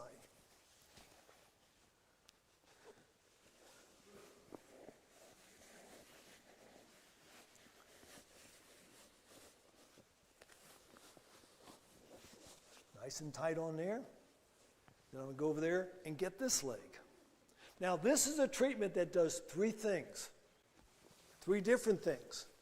You don't want to do all three, but you have to go through all three to get to number 3. Now, he looks like an Indian guy in his Punjab. If he has a high temperature, he's now in an environment of coolness. And so you're going to be drawing off the heat, and the temperature will go down. Not precipitously. It's going to go down enough to give him some relief. How long would you leave him in this thing? Until it gets warm, until it's no longer effective. 12 or 13 minutes is usually all they want to do. But let's say you didn't want that treatment. What you wanted to do is give him a sedative treatment. You start the same way, but now, once it's warm, body temperature is sedative. And you can leave that on for 20 minutes. From the beginning to 20 minutes, he's relaxing now because he's body temperature. Now, the third stage is you want to raise the body temperature. Now, if I was going to do that, I would have put a blanket down first, and I would have wrapped him in a blanket. I even have put fomentations underneath his back to get more temperature. You wrap him up in a blanket now. Now the body is warming, and you're trapping with all this sheet and the blanket. You're trapping the heat, so as temperature starts going up, now you're going to start getting some sweat going on. What's the nice thing about this treatment? It's quick. Well, to get a really temperature going, you're going to be 45 minutes to an hour. But there's something even nicer. Yeah. And matter of fact, many times they do. Once you get to stage 1, no sleeping going on. Stage 2, they're gone. In stage 3, they're going to sleep through that. That's good. What else is an advantage? Very important, because you're going to be traveling, you might not, but everywhere you go in the world, you can find the equipment you need for this one. If you go to Africa, you can use a shitingi. You know what a shitingi is? You ever notice that the typical dress of an African woman is those beautifully patterned wraps? That's a shitingi. It's just one big sheet. And they wrap it around, then they take another and they wrap their babies and tie their babies on themselves. You can find a sheet everywhere. And that's all you needed. You didn't need fomentations and covers and towels and all this stuff. You just needed a sheet. And I put that young boy in a wet sheet pack there in Namibia in the Caprivi Strip. I left him in there for about 10 or 12 minutes. Took him out and did the other treatment, and he was completely well. The doctor could not understand it. He couldn't believe it. I was working in India one time, and there were 4 teams doing evangelism. Each team had a doctor. And we were all eating lunch together. One day, one of the doctors from one of the other teams walked in. He says, "I will never come on a mission trip as a doctor again." And they said, "Why?" And he says, "I can't do anything. I don't have any medicines." I'm thinking, I'm working myself to a lather every night and every day using the things that are available to me, and you can't do it without drugs? And what's the problem with drugs besides side effects? What's going to happen when you leave? You teach them to do this. My daughter, about your 2 girls' age, I was working in my yard down in Alabama, and my back was always been bad, and I really blew my back out. And my daughter, she was even younger than you. She helped me into the house. She helped me lay down on my bed. She was probably about 7. How old are you? 8. Oh, she's close to you. Laid me down on my bed, and I'm sitting there moaning in pain, and then she leaves. I heard the front door close. I said, well, she doesn't want to see her father suffer and die here in bed, so she was going to a friend's house. 15 minutes later, she came back into the house. She came up, she climbed up onto the bed. She had a bag, plastic bag full of ice. She plopped it right on my back. She started rubbing my back with it. The best treatment in the world for a sprain or a strain. Best one in the world. She kept rubbing and rubbing and rubbing, and slowly I drifted off to sleep. I woke up in the morning still laying there, and I looked off the side of my bed. My daughter was sleeping on the floor in case her patient needed her. I never taught her how to do that. She heard it or something, but she did, and she had to pass through the forest to get the ice. And she is one scared person of snakes in Alabama, is crawling with them. But she says, Dad needs help. This is all there is. When you get done, just unwrap them and send them home to Mama. Or Papa, or whoever he's got. There's a principle. Thank you. There's a principle found in Exodus chapter 4, verse 2. I think it's verse 2. Moses was being asked by God to go home to Egypt and bring his people out, and he says, I said, I can't do that. What am I going to do? And he says, what's in your hand? What was in his hand? A staff, a rod. It's in the King James, it says a rod. What was he able to do with that rod? What happened when he struck a rock with the rod? Water came out. What happened when he held it over the Red Sea? It parted. What happened when he threw it down in front of Pharaoh? Turned into a snake. What happened when he held it up as the Israelites were fighting the enemy? They couldn't lose. What's the principle? Use what you got exactly. What's in your hand? My patients, my students, I told you about the ones in Zambia. I teach them all morning. They go out looking for sick people on all afternoon. One day they came back and said, sir, there's this girl out there. She's got a terrible ear infection. It looked like MRSA. It really did. It was bad. Just pus and boils and a hole going in behind her ear. And I said, what do we have? What do we have? We need something astringent. We need something antibiotic. We need something that disinfectant. Well, we had aloe vera, which is a great astringent and disinfectant. We had echinacea, which is a great antibiotic. We had garlic antibiotic. We had charcoal. I carried golden seal. We had some oil. We put all these things together and made a little ointment. And then I said, okay, when I go to Africa, I'll take a case of bulb syringes. These little, why? Because they don't have running water. But a bulb syringe is a good way to irrigate a wound. All right, remind me where I'm at. Because I was working with a young boy who had been attacked by a crocodile in Shingoma. And I didn't have any. Matter of fact, I'm going to show you pictures of them. I'll wait till we get there. Because I'll show you what I was doing. So where was I at? Crocodile. No, this is before crocodile. Ear infection, thank you. So I says, take the bulb out there, take the syringe out there, have the parents irrigate the wound, irrigate the ear, get all that stuff out. At nighttime, put these eardrops in the ear and put some cotton in there. In the daytime, put charcoal poultices over there. Do you remember the story in the woman, in the Bible? The woman with the issue of blood for 12 years. She was no better. She had spent all of her money on many doctors. She was no better, but rather grew worse.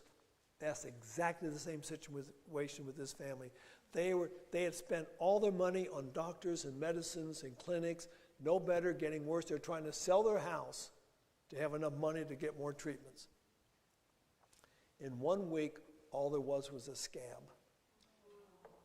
In 2 weeks, it was completely gone, just using what we had in our hands. Everything we need is there because God knew before we needed it what we needed, so he put it right there. We just have to look in the right places. And the right place is not the medical cabinet. It's not in a pharmacy. It's not in the doctor's office. Sometimes it's necessary, but I recommend we first go to nature and see what nature has to offer, or Simple Remedies, see what they can do for us. There's good books out there. Hans Steele has an excellent hydrotherapy book. Dr. Thrash's book, Home Remedies, is out of print. It's probably pretty hard to get one. You can probably get it on Amazon for a big price. But find out how to do hydrotherapy. We've just done a little song and dance about that today. How can you get the striker cell out of your body? The what cell? The striker cell. People that got the vaccine, the COVID vaccine. Can you get that out or not?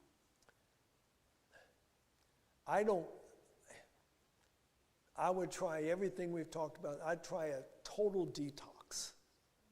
Trouble is, what they put into us, not us, not me, whoever got it, it's going to get into your DNA and it's going to start modifying your DNA, and you cannot get rid of your DNA. And we just have to pray for grace. It says in Mark, the 16th chapter, verse towards the end, if you take any deadly thing, it will not harm you. But if we volunteered, walked up and said, poke me with the jab, well, we took our medicine. We just have to ask God for forgiveness and trust Him with our souls. And that was what scripture, Mark? It's Mark the 16th chapter where it says, if you drink any deadly thing, it will not harm you. If you take up serpents, which a whole religion's based just on that, they will not harm you either.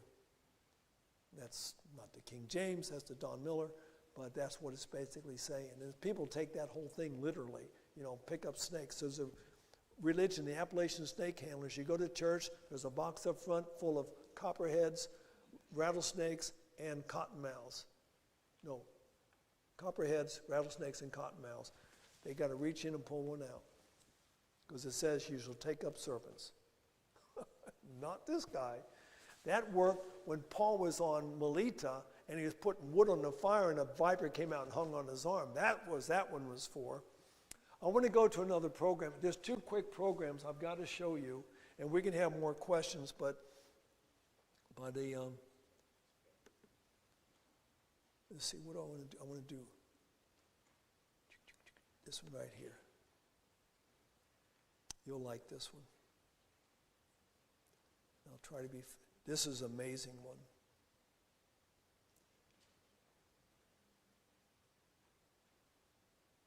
Okay, get to the top. Okay, here. Okay, we're going to talk about herbs.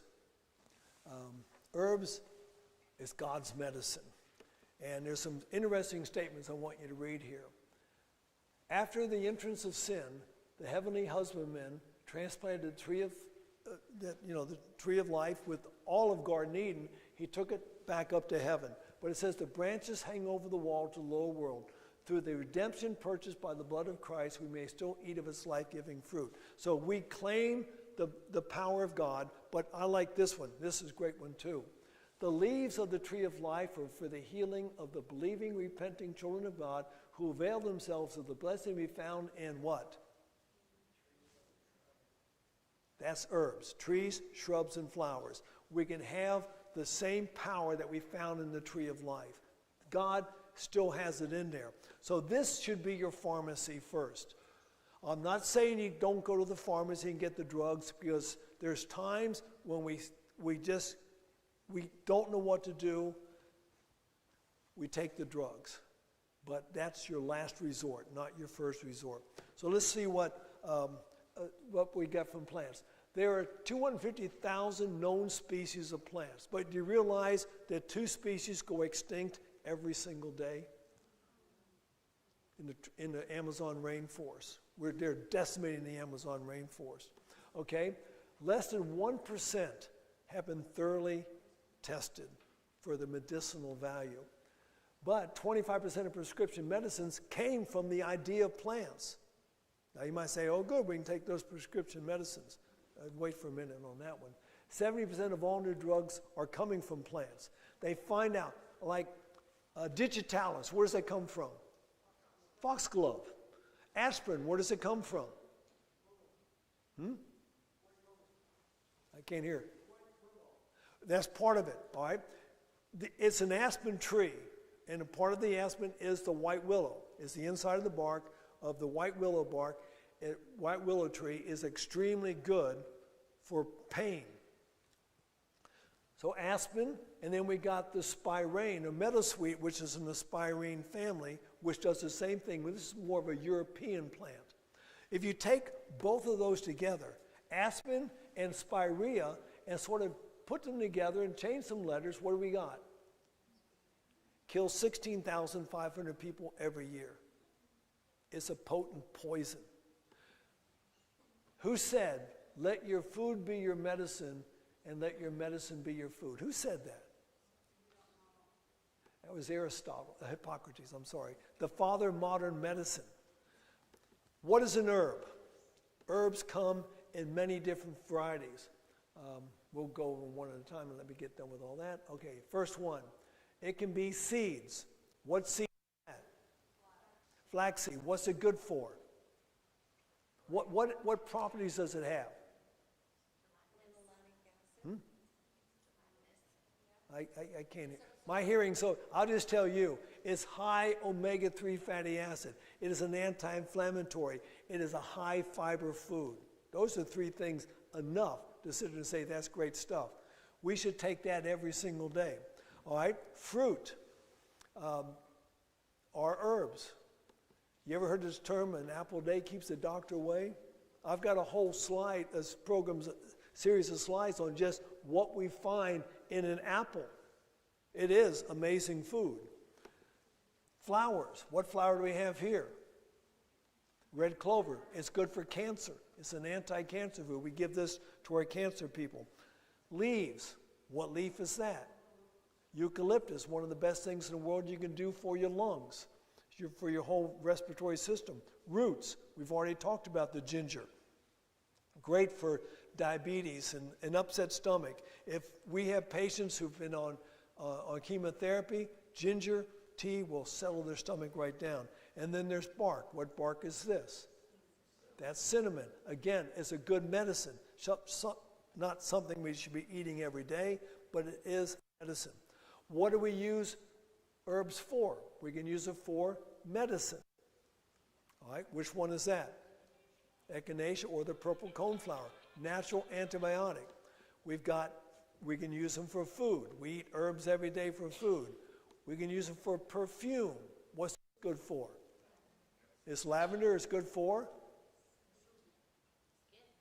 It's good for skin. It's good for a sedative. It's excellent for burns. Cool lavender tea, put it down on a burn, is excellent, and for flavoring. One of the strongest flavors, and matter of fact, is what I've got in one of my little pack up here, is oil of oregano. Oregano is a fantastic herb. It is an antibiotic. It is an omega-3 fatty acid. It contains iron. It contains magnesium. It is an antioxidant. That's pretty good for one little plant, and I've got a whole garden bed full of nothing but oregano. It kills Staphylococcus aureus. Now, I mentioned MRSA before. What does MRSA stand for? Methicillin-resistant Staphylococcus aureus. Staphylococcus aureus has become resistant to antibiotics. It cannot become resistant to oil of oregano, because that's God's medicine. E. coli, Yersinia, Pseudomonas, these are microorganisms that we get all the time. I suggest you carry this stuff with you all the time. Try to get the wild oil of oregano. Oregano is a powerful antibiotic and has been proven to be more effective in neutralizing the germs than some chemical antibiotics. It's a whole lot cheaper too, and it has no adverse side effects except for the fact that it can really burn your mouth if you got some really hot stuff. I was in Bulgaria and someone gave me a partial bottle of oil of oregano from Greece. So I was down in Macedonia a few years later, and I still had it with me. And I went into a pharmacy in Macedonia, which is part of Greece. It used to be Greece. And I said, do you have any of this? And the pharmacist looked at it and he says, I wish I did. That's a pharmacist talking about this. But I had it. And I've got some from Serbia right here. Thyme, I usually use oregano and thyme together, the oils together. They're 3 drops and 3 drops in water, sometimes a little bit of oil, which makes it easier to go down because it is quite hot in your mouth. Effective against anthrax and tuberculosis. Antioxidants, we talked about that. Lemons, we talked about that. So many good properties of lemons. Is antiseptic. Matter of fact, we should make our own cleansers in our house. Vinegar, lemon juice, just put lemon peel in there for a week or so, bring it back out, and a few drops of oil of oregano. You're going to kill everything, except for your children and your pets and yourself. There's nothing toxic about it. So it's antiseptic. Its formation of white blood cells is going to help white blood cells, liver and kidney problems, wounds and skin diseases, anti-cancer. This is what's in your hand, okay? Dandelion. All right, we've already talked a little bit about that. Here we go. It's beta carotene, vitamin A, iron, zinc, potassium, B complex, protein, calcium, anemia. It's good for anemia. That's the iron part. Scurvy, vitamin C part, skin problems, blood diseases, depression, good for the liver and the kidneys. And it's called a weed. Wild violet, we use this for cancer, but it's also good for coughs, bronchitis, liver and kidney problems, wounds and skin diseases. It's an anti-cancer. Yeah, it's good to take all these nice pictures, isn't it? Yeah. Maybe I'll crash one of you. Now here's the mullein. When it gets really big, it's got all these white blooms, yellow blooms on the top. And I don't know where. I don't plant it. It just pops up in my yard all over the place. Somewhere different every time. But it is a good laxative. It is great for asthma, bronchitis, difficulty breathing, and I poked that thing too soon. And we just poke it once. There we go. And but anything with the lungs, that's what we want to use. Hay fever, yeah, that's the lungs too. Grows good in the mountains. Aloe vera, we all know about aloe vera. Antibacterial, antifungal, antiviral, wound and burn healer, natural laxative, calms the stomach, helps skin diseases, acne, vitamin C and E. Let me tell you how to make a really neat drink. Take a leaf or spear of aloe vera, cut the little spines off. You can peel it if you want, but I never did. Put it in a blender with a banana and with an avocado and blend it up. It makes a chiffon and it's delicious. It really is. And it's going to be good for you too. Why use herbs? Okay, couple stories here. I like working with wood. We had a unisaw at Uchee Pines, and I was doing what this guy was doing, but not as carefully as him. I was cutting with this saw, ripping a small piece of oak. And I was using, like this guy was doing, my left hand to keep the wood against the rip fence. And as soon as the last piece of wood was cut through, it twisted and my fingers went into the saw blade. But not like this. That looks pretty good. It was like that on both fingers, but it was all gone. It was right down to the bones. Fingernails, it was all completely cut off. And matter of fact, when they took me down to the lifestyle center, Dr. Calvin sent somebody else to find my fingers so he could sew them back on again. But there wasn't nothing to be found. Again, the lady who I'm replacing from being here, Dana, she was the nurse on charge, and so she cleaned my wounds. She asked me first, are you allergic to the canes? Novocaine, lidocaine. I said, I don't want anything unnatural. Give me a glass of ice water. I just stuck my fingers in the ice water because that is a natural analgesic. Got done, she cleaned them up, put some tea tree oil on there, put some dressings, but then she gave me a urine sample container full of comfrey leaves, powdered. That's what she gave me, comfrey. It's a cell growth proliferator. She says, put this on your fingertips. So at nighttime, I mix it with water, make a little paste, put it on my little stumps, put the tips of rubber gloves over there to keep it from falling off every night. 3 weeks later, I was playing the guitar again. And it was the fingers that you use to push the strings with. There's no scars. Completely grew back. It's a cell growth proliferator. It works. And I've used it for other people in other cases. All right, I talked about my bicycle accident 8 years ago where I broke my right clavicle and in my first rib, in my second rib, in my fifth rib, in my seventh rib, and my ninth rib, and multiple fractures of my pelvis. Went to the hospital, 1 week, $25,000. Thankfully, I had Medicare. Cost me $500.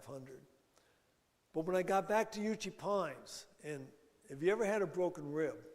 Not fun. Two of my friends, lifestyle counselors, they would put a poultice, a comfrey poultice from here to here every night. I'd sleep with it on every night. My ribs were healed in one month. If you can't find comfrey, there's the plantain. Common weed that grows everywhere. Plantango, major Plantango lanceolato is the long, narrow one. It's the same thing. And you put this internally in your body, it heals internal problems, ulcers and stuff like that. It's wonderful stuff. Multiple fractures of the pelvis, 3 months after my accident, almost to the day, I climbed to the top of Fujisan. They call it Fujisan in Japan, Mount Fuji, we call it. We had a lady come to Uchee Pines. She had been kicked by her granddaughter. She deserved it. And she was overweight and diabetic, and that's what she ended up with. Yeah, that's bad. That is bad. I've heard of diabetic ulcers, but that one took the cake. You wouldn't want any cake looking at it, but it was bad. Now, the treatment of choice is what? Amputation. They tried everything. Here's one of our doctors. He's from Argentina. That's Facundo. He's putting golden seal on there. And they kept using golden seal, but they used another treatment that you all have in your house, probably. Common in your house. You might have had some for lunch or breakfast. It is cabbage and onion poultices. You took the cabbage and the onion, and you macerated them, smashed them up, and you put them over the wound, probably in a piece of gauze, to be able to pull it all off. And that's all they used. It took a long time, a few months, every day, but at the end of the time, that was her leg. You see the difference? God is good. I was working in Ukraine at a place called Nash Dom near Vinnytsia, and a lady came to me with a venous ulcer. I did the same thing.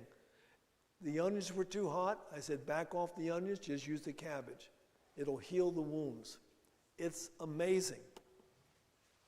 Okay, just a few quick things on what the Spirit of Prophecy, what Ellen G. White had to say about that. Okay, there are herbs and roots that every family use for themselves, and okay, whatever. Difficulty with throat, oil of eucalyptus. Coughs, pains in the chest and lungs. I've got a couple bottles of eucalyptus down here with my stuff. She would use boiled honey and some eucalyptus, a few drops of eucalyptus, and cleared up her stuff right away. Catnip. It quiets. Okay, I'll go backwards. I saw you getting ready to take your picture. Got to go quick. Take it. Click, click, click, click. Okay. I know catnip drives cats crazy, but it's a great sedative. Now, what's one of the most popular, most used sedatives as far as herbs?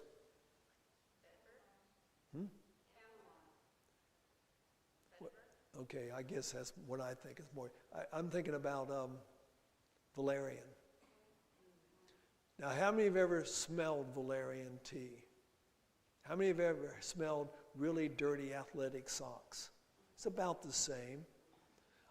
Whenever someone's taking valerian in the lifestyle center, you know someone's taking valerian. I'd rather take this one, or, I don't know, have you ever heard of hops?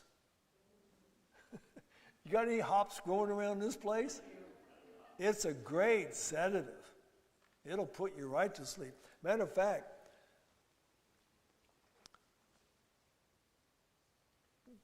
most people who drink beer get drowsy, and they have accidents because they're sleeping, not because they're drunk. Not that it's any better, but that works.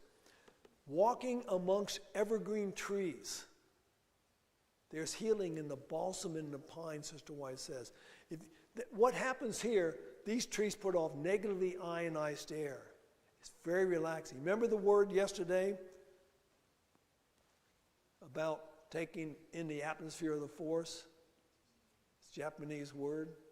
But that's what they do. They send them up into the forest to breathe that air, and it greatly releases their tension and their stress. Shinrin-yoku was the word. Okay, one more little program we want to look at, and then we can do other things if we have the time. But the other one's very important too. This is going to be on the charcoal.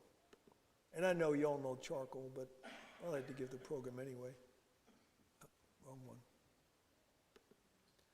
It's right up there, okay? This is a place I was working at in the Philippines. Yeah, that's the Philippines there. And we're doing the school there. And charcoal, fantastic. I'm going to show you how to make charcoal. The most amazing way, I probably haven't heard of this. Charcoal is pure carbon. There's 3 types of pure carbon. What are they? One is diamond. That's pure carbon. Where do you find diamonds? Near volcano vents. It's carbon that's been exposed to huge pressure and heat to turn into a diamond. You want to be a diamond? Expect pressure and heat. That's what God's trying to do. He's trying to refine us. All right? You got graphite. You write with a pencil. That's carbon. And then you got charcoal. Which is the most valuable? Charcoal. You can have a stomach ache, and eating all the diamonds in the world is not going to help you because they don't have the cracks and crevices to pull in all of the toxins, because that's what a scanning microscope view of a particle of charcoal looks like. You got all these holes there. Basically, you got a thing called capillary action. Now, some of you know about capillary action. The old days when you used to do a hematocrit, you would poke a person, finger, get some blood, take a glass tube and poke it into the blood, and the blood would go up in there. That's capillary action. You also have electrostatic action. Basically, charcoal pulls toxins to it, pulls things that shouldn't be in there. A sponge has to come in contact with the thing it needs to absorb. But charcoal doesn't absorb, it adsorbs. So basically, it's more like a magnet. As it gets close to the thing, it's going to pull it to it. I was at Uchi Pines, I went out to New Lifestyle Books, and I was walking around the building, and someone had taken some of the blocks away from the foundation. So it was open underneath. I says, that's bad, animals will get underneath there. So I took something and I covered up the hole, and I put some blocks against there. Well, a week later, I walked in, and it stunk. And Cal Thrash says, oh, something died under the building. I got to go under there. And I says, Cal, it's my fault. I didn't know something was under there. So I was going to go under. How many of you ever smelled a week-old dead animal? Nasty. Doesn't take long to get, it probably wasn't a week old, but it was long enough, it was stinking all the way through the floor. So I made a gas mask. How did I do that? I don't think I put it in there. Oh, I did. I just took a bandana, opened it up, put charcoal in there, rolled it up, and tied it around my face. Charcoal is going to absorb the odors.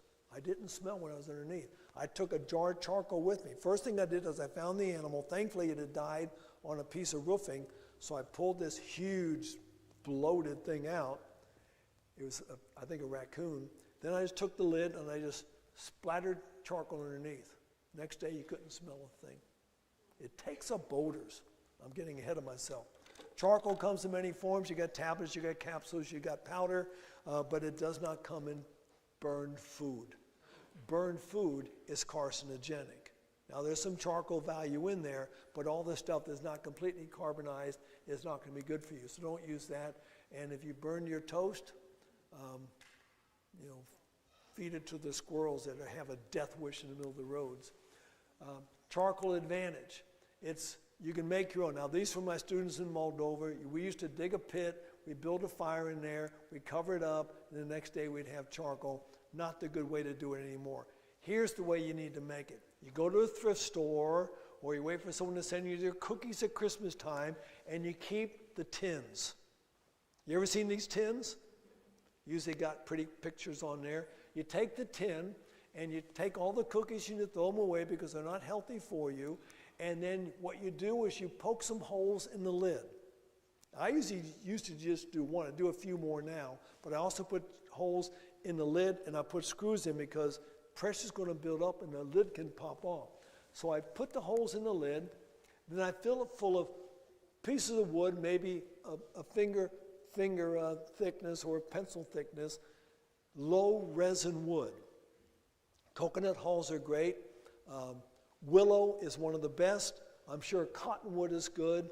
I use some very dried oak and stuff from this place where I get all my wood. You put that inside, and then you put that container with the lid on in a fire. Now, it's really fun. You watch it, and you're going to start seeing some smoke come out, and you're going to see some steam. You're going to see some flames, and it's going to keep on doing this because what's happening, fire needs three things. What three things does it need? Okay, I can't hear. It's going to be fuel, it's going to be heat, it's going to be oxygen.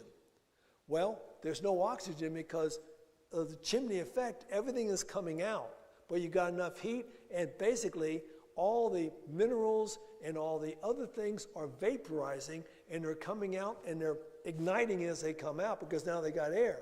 But inside there's no air, so the carbon is not burning.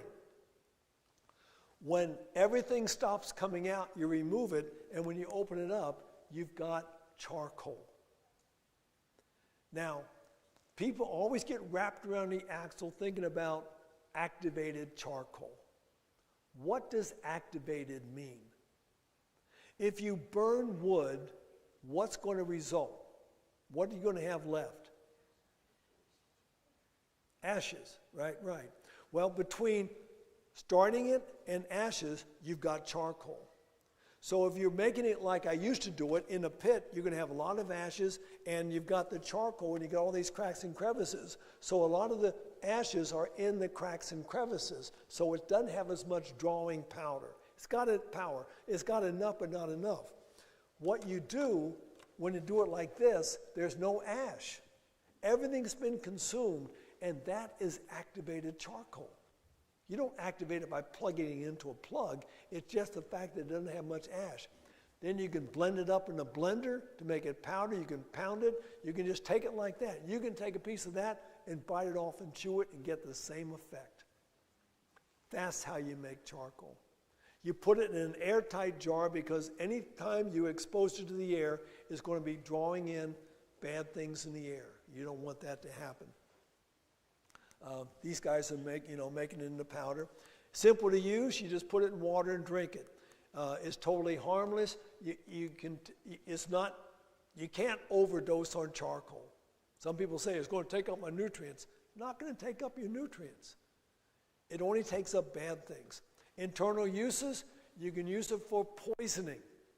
Matter of fact, in the olden days, if someone was known to have taken a poison, they'd give them what's called serpivipacac.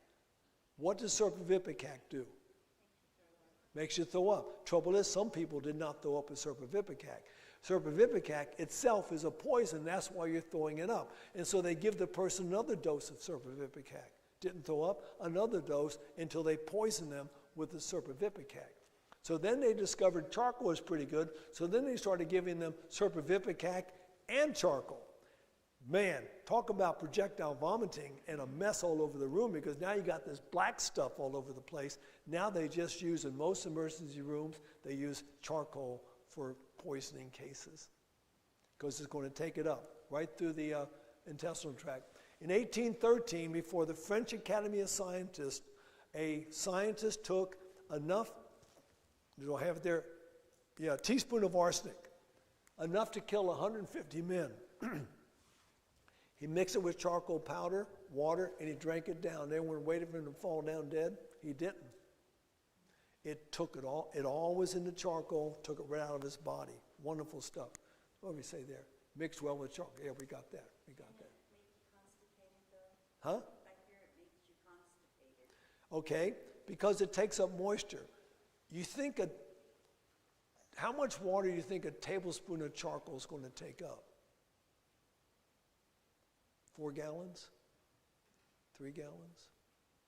Maybe 4 teaspoons? You'd have to take a lot of charcoal to make yourself constipated. I've heard that, but I think that's people who just don't drink water. And it's going to take up moisture, and yes, and the whole purpose of the colon is to form your stools. Your food comes out of your small intestine, is what we call chyme, into the cecum, and then this is all about absorbing the water. If the charcoal's absorbing the water and you don't drink much water, yeah, you could start laying black bricks, but that's not really a big problem. Intestinal hemodialysis, if you've taken, there's a group of people in the Swiss Alps, they found a bunch of mushrooms, and the guy says, oh, these are edible. So they collected them, went back and ate them. Some people died right away. The rest were taken to hospitals. And the ones who just were given charcoal, the death cap mushroom was in the bloodstream. The bloodstream goes through the macrovilli, the little red and the blue things there in the macrovilli of your intestinal tract. They pulled the poison right through the walls into the out of the bloodstream into the charcoal in the colon and out of the body. Those people who took the charcoal did not die. Common household poisons. Our homes are full of poisons. One of the main poisons that children die of in homes is their parents' medications. And more children under the age of 4 die of parents' medications than of accidental guns. And yet we want to take away the guns and we want to keep giving them medications. If you get upset stomach, you take 4 to 10 spoonsful, and it's not dose specific. Take as much as you want. If you got a stomach ache, don't worry about constipation. You keep on taking, you can take more charcoal tablets if you got them, capsules, whatever. If you're taking tablets, my recommendation is you chew them. Otherwise, they got to get down there and then they got to break down. If you chew them, it's going to get to work a lot faster. Keep going in. Intestinal gas. It's great for taking up intestinal gas. Take charcoal, it's going to take it up. Nausea and vomiting. Best thing in the world for nausea and vomiting. It'll take up whatever's causing the problem. And you take as much as you can. If you throw up, you take more. If you throw up, you take more until you stop throwing up. Yeah, we got to keep getting more. Diarrhea. Great for diarrhea. We were talking about losing weight earlier. You know the best weight loss program in the world? Well, 2 drops of water from the Ganges River. 2 drops of water from the Ganges. That'll give you diarrhea and vomiting for a long, long time. Is that charcoal? I was just laughing sometimes. Is that charcoal that does that? What? Makes you vomit? No, 2 drops of water from the Ganges River. I worked in India a lot. I was in India and I was invited to a family's home one evening. And they wanted to give me a treat. So while we were talking, they brought out a large platter of freshly washed grapes, washed in their water, and they gave them to me. And I smiled big, and I did the wobble head, and I told my translator, I can't eat these. He says, why? It says, they just washed them in their water. I'm going to get sick. He says, if you don't eat them, you're going to really insult these people. So I ate them. I was deathly ill that night. But I had my charcoal, and I just up drinking my charcoal, drinking the pot, and I got completely well by lunch the next day. But like I told you before, the number one killer of children in Africa is nausea and vomiting and diarrhea because of bad water.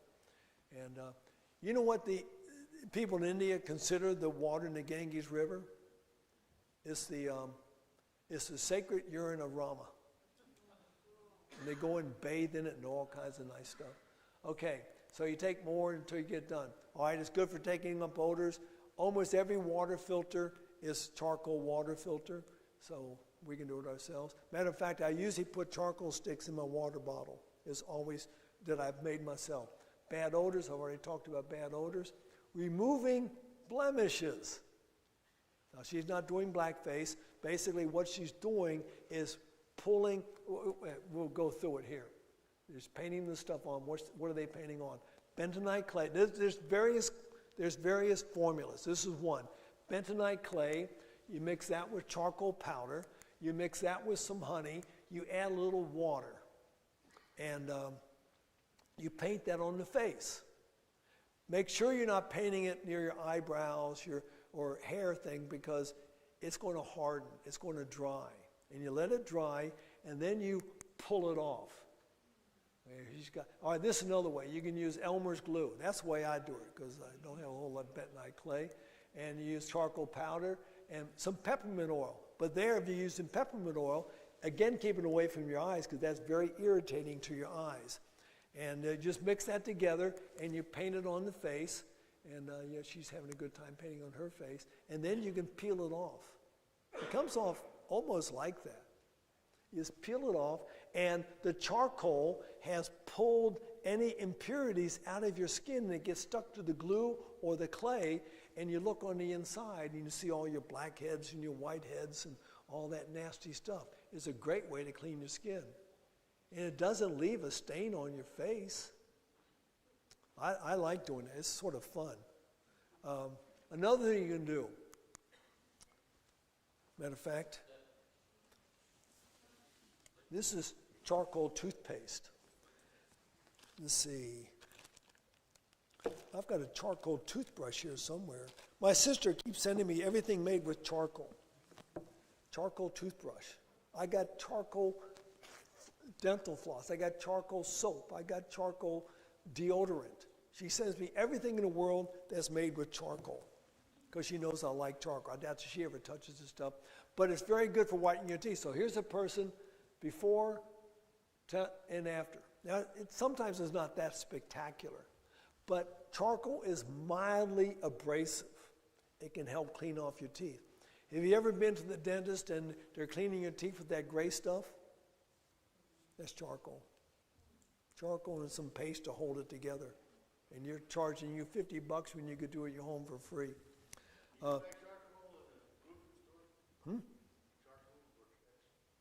No, not charcoal briquettes. That has a binder, and it has something to help it burn better. Yeah, you don't want to use, you got to make your own or you buy your own. And I recommend making your own because it's a whole lot cheaper than buying the stuff. You can buy it. Ask someone who has charcoal. Okay, you can buy it. You can buy it. How long ago did she buy it from Dr. Thatch? She's been dead for a number of years.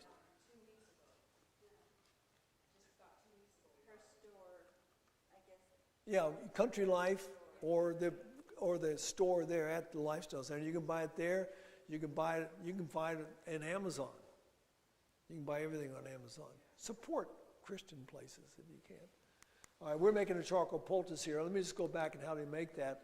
You mix charcoal with flaxseed, ground flaxseed, about and again, it's not dose specific. I usually like to use about 2 parts of charcoal, 1 part of ground flaxseed, mix it together, add enough water, and it becomes a nice moist paste.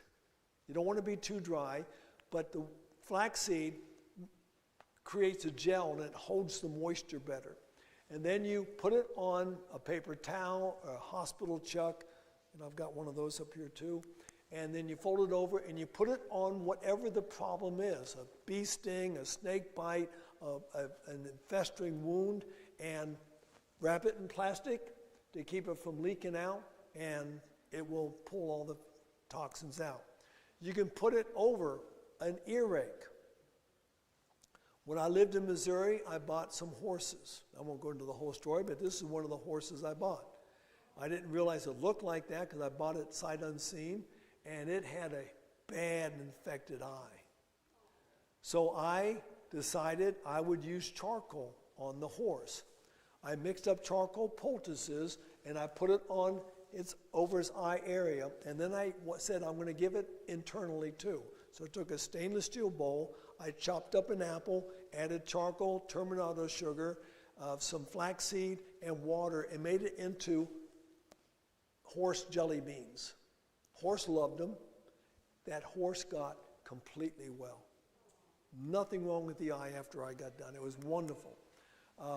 This is the place I talked about, Shingoma in Africa. The young boy, that's him with the sheet over his leg. The sheet's there to keep the flies off. I'm the guy with the funny looking hat, and he was attacked by a crocodile while he was fishing in the Kafue River. Really chewed him up bad. What I'm doing here is I'm irrigating the wound. There is no running water. What I did was I took a bottle of water, and I figured this out when I was working in India with Laksamaya. I had a percussion hammer, and you took the needle out, and I put a hole in the lid. Then you turn it and you squeeze it. You got all the water. You got water for, and now it cleaned his wounds. You can't see, I had a bad camera. You can see I'm cleaning one wound. You can see a couple more below. But he had tooth marks and rips all the way up his legs. And I treated him with charcoal and herbs. I left. I came back a few years later, and I found him. Now, from a little boy, there he is right there now. And I says, let me see your legs. And he pulled up his pant leg, and you can see the wounds, the scars, but he's perfectly well. They had taken him first to a clinic. The clinic looked at him and says, that's a crocodile bite. We can't do anything for you. It's a dirty bite. We just used charcoal. We cleaned it, and he got perfectly well. Yeah. Can you go back to the earache with the charcoal? Please? The earache with the charcoal, how would you do that with the pulses? Just put the charcoal poultice over the ear. You know, Dr. Thash used to say, don't put it in the ear, but in the ear, because if they have to go back to the doctor and he looks in there with this, you know, and it's what in the world? What's going on? They got gangrene in their ear. But just over, it's got enough power to pull stuff out. You can also get an earache. You can drop ice cube and let the water drip into the ear. There's lots of things you can do for earaches. Yeah, lots of things. Okay, that's my friend Lawrence. My students found him there in Kafue compound, and you see his leg is all nice and wrapped up. This is after, but this is what he looked like when we first found him. And we have no idea what his problem was. That piece of stuff below in the ground, that's the piece of shitingi. He had just had this shitingi wrapped around his leg. He said he woke up one morning and it looked like 2 sticks were sticking out of his leg, up there high, and it just started eating his flesh away. In the upper left-hand corner, you see a little amber bottle. That's hydrogen peroxide. A warning, folks, when you're in other countries, always look at the percentage. What percentage of hydrogen peroxide do you normally use? 3%. It was 40%. And when I took the lid off, thankfully, I took it off pretty rigorously, and it splashed on my finger, and it burned my finger. Now look, 40%. So you have to cut it down. I was in Irkutsk, Siberia, and I went to a store to get some vinegar. It's oxus in Russian. and because I wanted to make some antifungal. So I go home, and I like to do this. When I get vinegar, I take the lid off, and I take a smell. And I felt it hit the back of my head. Now, when you buy vinegar, what percentage is it? 5. About 5. This was 40% also. Man, I could feel it hit the back of my head. Always read the label if you're not in America. America's pretty standard, but they go all the way to the wall in those places. So taught him how. I gave him one of my bulb syringes. Remember, I take a box of those things so he can irrigate his own leg. I showed him how to make charcoal poultices. In Africa, they cook with charcoal.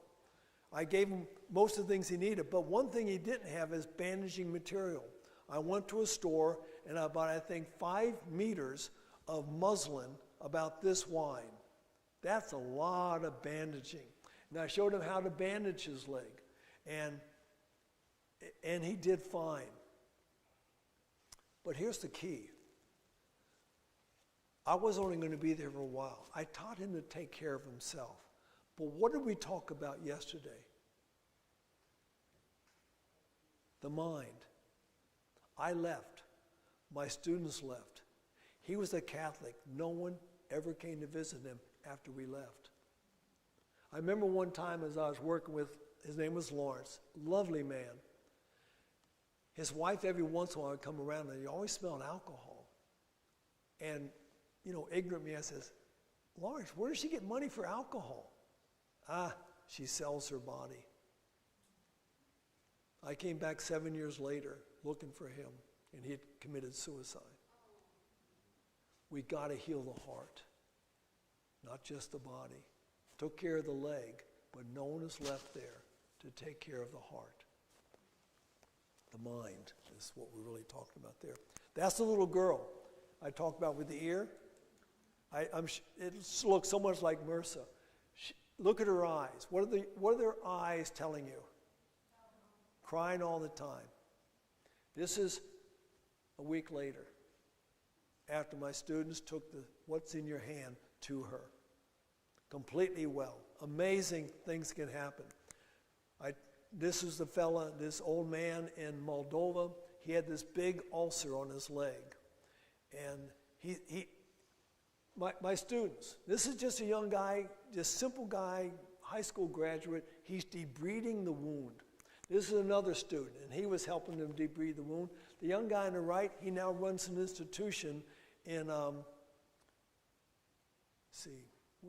he's in Bulgaria at a place called Banya, but he also works in Ethiopia. He does amazing things. Brilliant young man. The old man, the day we left, he says, when you came here, the people in my village wouldn't even look at me. But you got down on your knees and you touched me. And he got completely well and go back to work. We were putting charcoal. That's charcoal he was fixing up. When I was working in Shingoma, Nyanga, Zimbabwe, a woman came to me and she said, my brother has a sore in his leg. Well, I had these called black power patches. I gave her enough to change it twice a day for 4 days. And 5th day she came back, she says, there's nothing better. I says, well, let's go see your brother. Well, that's the brother. Name was Francis, 18-year-old young man. And he had his leg all wrapped up. I said, well, that's the biggest poultice I ever saw. And unwrapped it, and it wasn't a poultice, it was a tumor. That was on his knee. Horrible looking thing. That's his sister holding the tumor that was cut off 3 months before. That tumor you just saw was 3 months old. The doctors had taken it off and told this dirt poor people send that to Harare to find out what it is to the laboratory. I ended up carrying that thing to Harare myself, but he was in bad shape. That's it. See, it's oozing, weeping, stinky, nasty looking thing. My student in the background, she's mixing up charcoal, so we just sit there and lather that thing up with charcoal, and then I bandaged it up and I made it look really nice. But then I hired 2 young boys because they couldn't even afford a lot of charcoal. I gave them some boys money to go out and find termite mounds. They make their termite mounds out of clay they bring up. Clay works too, to work on his leg. But I told Francis, I said, Francis, do you mind if I show your picture all around the world to have people praying for you? He says, fine. I did that for years until he died. He died a few years later. His sister was a Seventh-day Adventist. But one of my other students, who was also 18, she just said, he's my age. And she had her hardbound copy of Steps to Christ. And she sat with him, and she pled with him, and she gave him her book. And she says, read this book. What does it say there in John the 12th chapter? If I be lifted up, will draw all men unto me. This is my friend Lu Yinghua on Taiwan. You see there's a white thing around her chest. I've sort of cut a lot of pictures out here. These are some of the other people. The little girl behind her is her maid, but she had breast cancer. And she came back there. I was just teaching students, and I was supposed to work on her. And I usually don't work with women, but I had to in this case. And so I went to her room, and she took off her blouse. She took this thing off, and this was the center of her chest. Yeah. It had already eaten one breast away. The other breast was being eaten away. All I had was charcoal. That's all you really need. A few days later, it looked like that. Just charcoal. No more discharge, no more pain, no more odor. But what's the number one purpose of a medical missionary? Get people ready to die. I spent a couple hours every night in her room. With her maid was there too. The neat thing was her maid was a Muslim. She understood English, and we talked about Jesus Christ. Lu Yinghua died a few months later, but not in pain and smelling and all those things. It just, she was going to die unless God did a miracle. All right, a few more. Charcoal eye patch. You can buy these things, these charcoal eye. Now, if you look up Amazon charcoal eye patches, just going to look like these little teardrop things you put underneath the eyes. These are pads that you put over the eyes. What's it good for? Severe glaucoma. Using those things for 4 months, declared glaucoma free. Just putting charcoal. When I was visiting my grandmother when she was 92, she was having some eye problems. So one night I mixed up charcoal poultices, put them on her eyes, wrapped them up, put her to bed. The next morning she was mad as a wet hen at me because the charcoal leaked out on her nice white pillowcases. But she never had eye problems again with one application. She died at 96. The doctor gave her the wrong medicine. So charcoal eye pads. Also, using the charcoal eye pads, macular degeneration could see improvement in 2.5 weeks. You can just mix up the charcoal with the flaxseed, make poultices, put them lightly over the eyes, you don't want to put pressure on the eyes. The charcoal is going to improve the problem. Every time? Probably not, but hey, it doesn't cost much money to give it a try. How much flaxseed per? About 2 parts charcoal, 1 part flaxseed. But again, it's not dose specific. It's whatever holds it together and keeps it moist long enough to get you through the night. Okay. Rashes from poisonous plants, wonderful. Bee stings, spider bites, snake bites. What's the worst spider bite in America? Black widow's a neurotoxin, but it's the hemotoxin of the brown recluse is really bad because it causes necrosis right down to the bone. This is someone bitten on the thumb. This is someone bitten on the back of the neck. It just eats right on down, and it keeps on eating. The treatment of choice is excised tissue. This person's had tissue excised. 11 days after a bite, this person, you see the bite in the upper right, and you see the progression. On the lower right, he's had the tissue eaten away. Trouble is, it keeps on going. Charcoal poultices will take the toxins out of the body.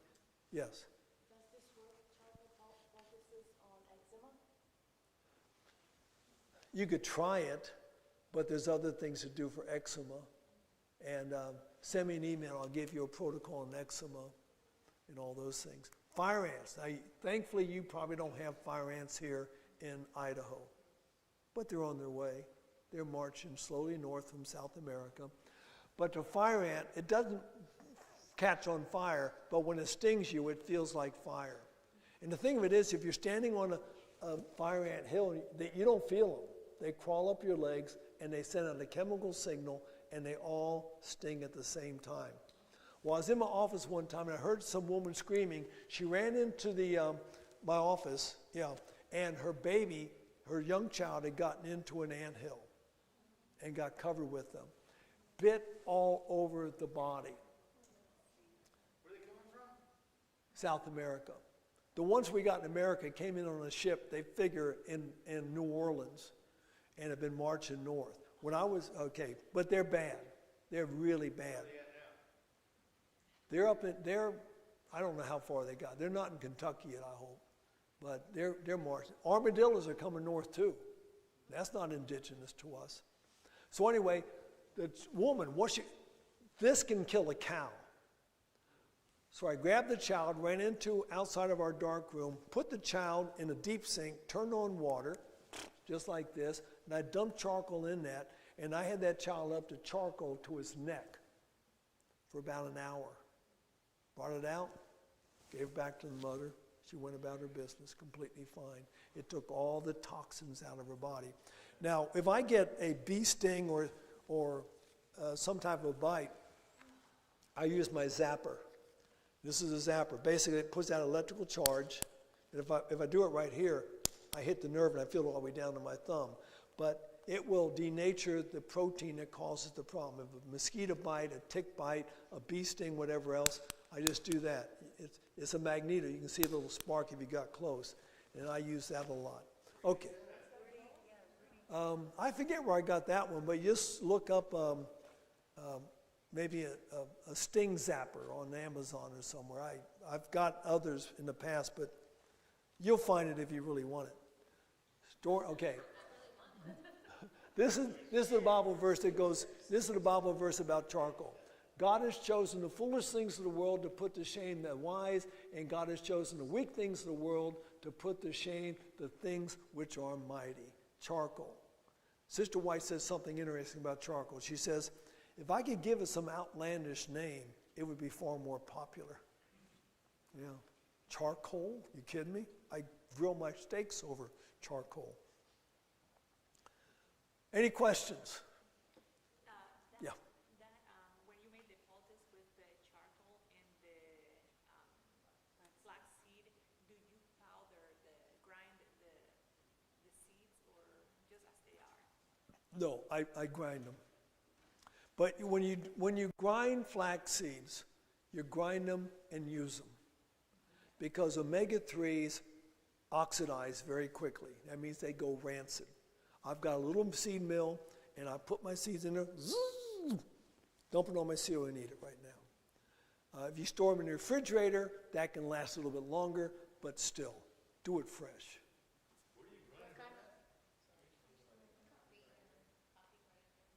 What kind of cloth do you use to... Anything porous. You can use the sheep, but don't because they get mad at me. One thing that's really good to use is hospital chucks. Do they still make hospital chucks? I got one here somewhere, I thought. You just take that blue layer, and then, there's the blue layers on the bottom. You take up that white one, and you put it on the cotton. Then you put it back down, and that way you've already got the plastic. It's not going to leak out. It's got good contact, but you're not going to leave a bunch of particulate in the wound. But you don't use charcoal in a fresh wound. You don't need it. It's not infected. If you put it in a fresh wound, you could tattoo the wound because you're putting something that's very staining. You're putting the porous part on the area, plastic part, right? No, the porous part, right. The plastic is on top, so to keep it, because it's going to leak out. That's why you want flaxseed. If you just mix charcoal with water, it's going to dry out. it's going to get particulate, and it's going to start leaking out everywhere you can, then it's going to be all over the place. And you're going to make your grandmother really mad. Yeah, I did anyway. Any other questions? World Mighty at Hotmail. Well, I've got something for you with my card in it, since the thing I told you I'd give you yesterday. Yeah. Well, there's no other questions. I know there's going to be as soon as I say, yes, sir. You said something about rubbing alcohol on to pull out toxins. Rubbing alcohol or something about alcohol. No, I don't. I mentioned alcohol and making tinctures, but I think that's the only time I mentioned alcohol. Or to kill infections, inner infections, draw out poison. Charcoal pulls it out. That's the main thing. Bentonite clay, green clay. When I was down in Bolivia, the last time I was there 2 years ago, we were at a baptism on a really hot, sunny day, and there was a whole bank of green clay. Green clay is good stuff. We were going to take it and just rub it on our face, and so we don't get sunburn. Hey, blocks the sun. It works. I thought you said you would put clay, or not clay, excuse me, the charcoal on those gentlemen's legs, and they were open. They were infected. It was in bad. He was infected. Yeah. Those crocodile bites are bad, and the Kafui River is bad. And it was what we had to do. And frankly, I don't think he cared if he had some dark stains in his legs. His legs were dark in the first place, but he completely healed. God's ways are wonderful. Yes, ma'am.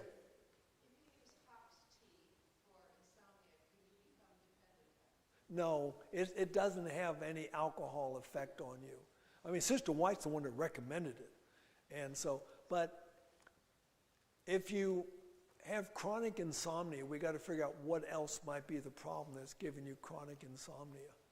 You know, some people just can't sleep at night, and rather than constantly taking some sedative, although taking a natural sedative like valerian, who wants to smell the dirty socks, taking the hops, taking the chamomile, taking the catnip, these are natural things.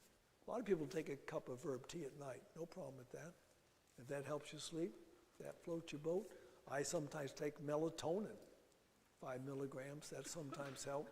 Getting more sunshine, getting more exercise, not eating late at night. You know, a lot of things you can do. Having a comfortable bed, have a bedtime routine, having a completely dark room at night. There's so many factors important. My aunt would have her television on in her bedroom 24/7, died of brain cancer. You know, she died very young, probably in her 60s. When you get to be as old as me, that's very young. Do you have any more of your cards? I would like to have one of your cards. Yeah, okay. What do you do about candida? I'll send you a protocol. Send me all the questions. It's so hard to sit there and say, okay, do this, this, this, this, and this, because sometimes it's a whole program. But I can make up a protocol if I don't already have one. Now, there was a book, and I forget the guy who wrote the book on candida. It was a pretty good book, but you got to stay completely away from all sweeteners. It's got to be a lot of beans and greens until your body can overcome it. And then you got to make sure you reestablish your flora. I'd take a probiotic, maybe eat some fermented foods to get your probiotics, because basically candida overgrows when your good bacteria have been depressed, maybe taking antibiotics or something else. So if you're taking antibiotics, you take them only when it's a life and death situation. But then as soon as you get done with that, you've got to start building back your flora again, or else that candida is going to overgrow. You got to get your immune system strong. People with AIDS don't die of AIDS. They die of something as simple as candida, the common cold, because of the fact they have no immune system. So we get our immune system as strong as possible. There's steps for that. It was just beyond our scope of our possibilities right now, because we've been going now for 4.5 hours, 4 hours and 36 minutes. It's a little bit long. Is that about right? Yeah, that's a Zap It. She's got a Zap It right here. Yeah, I've got 2 of those. Sir.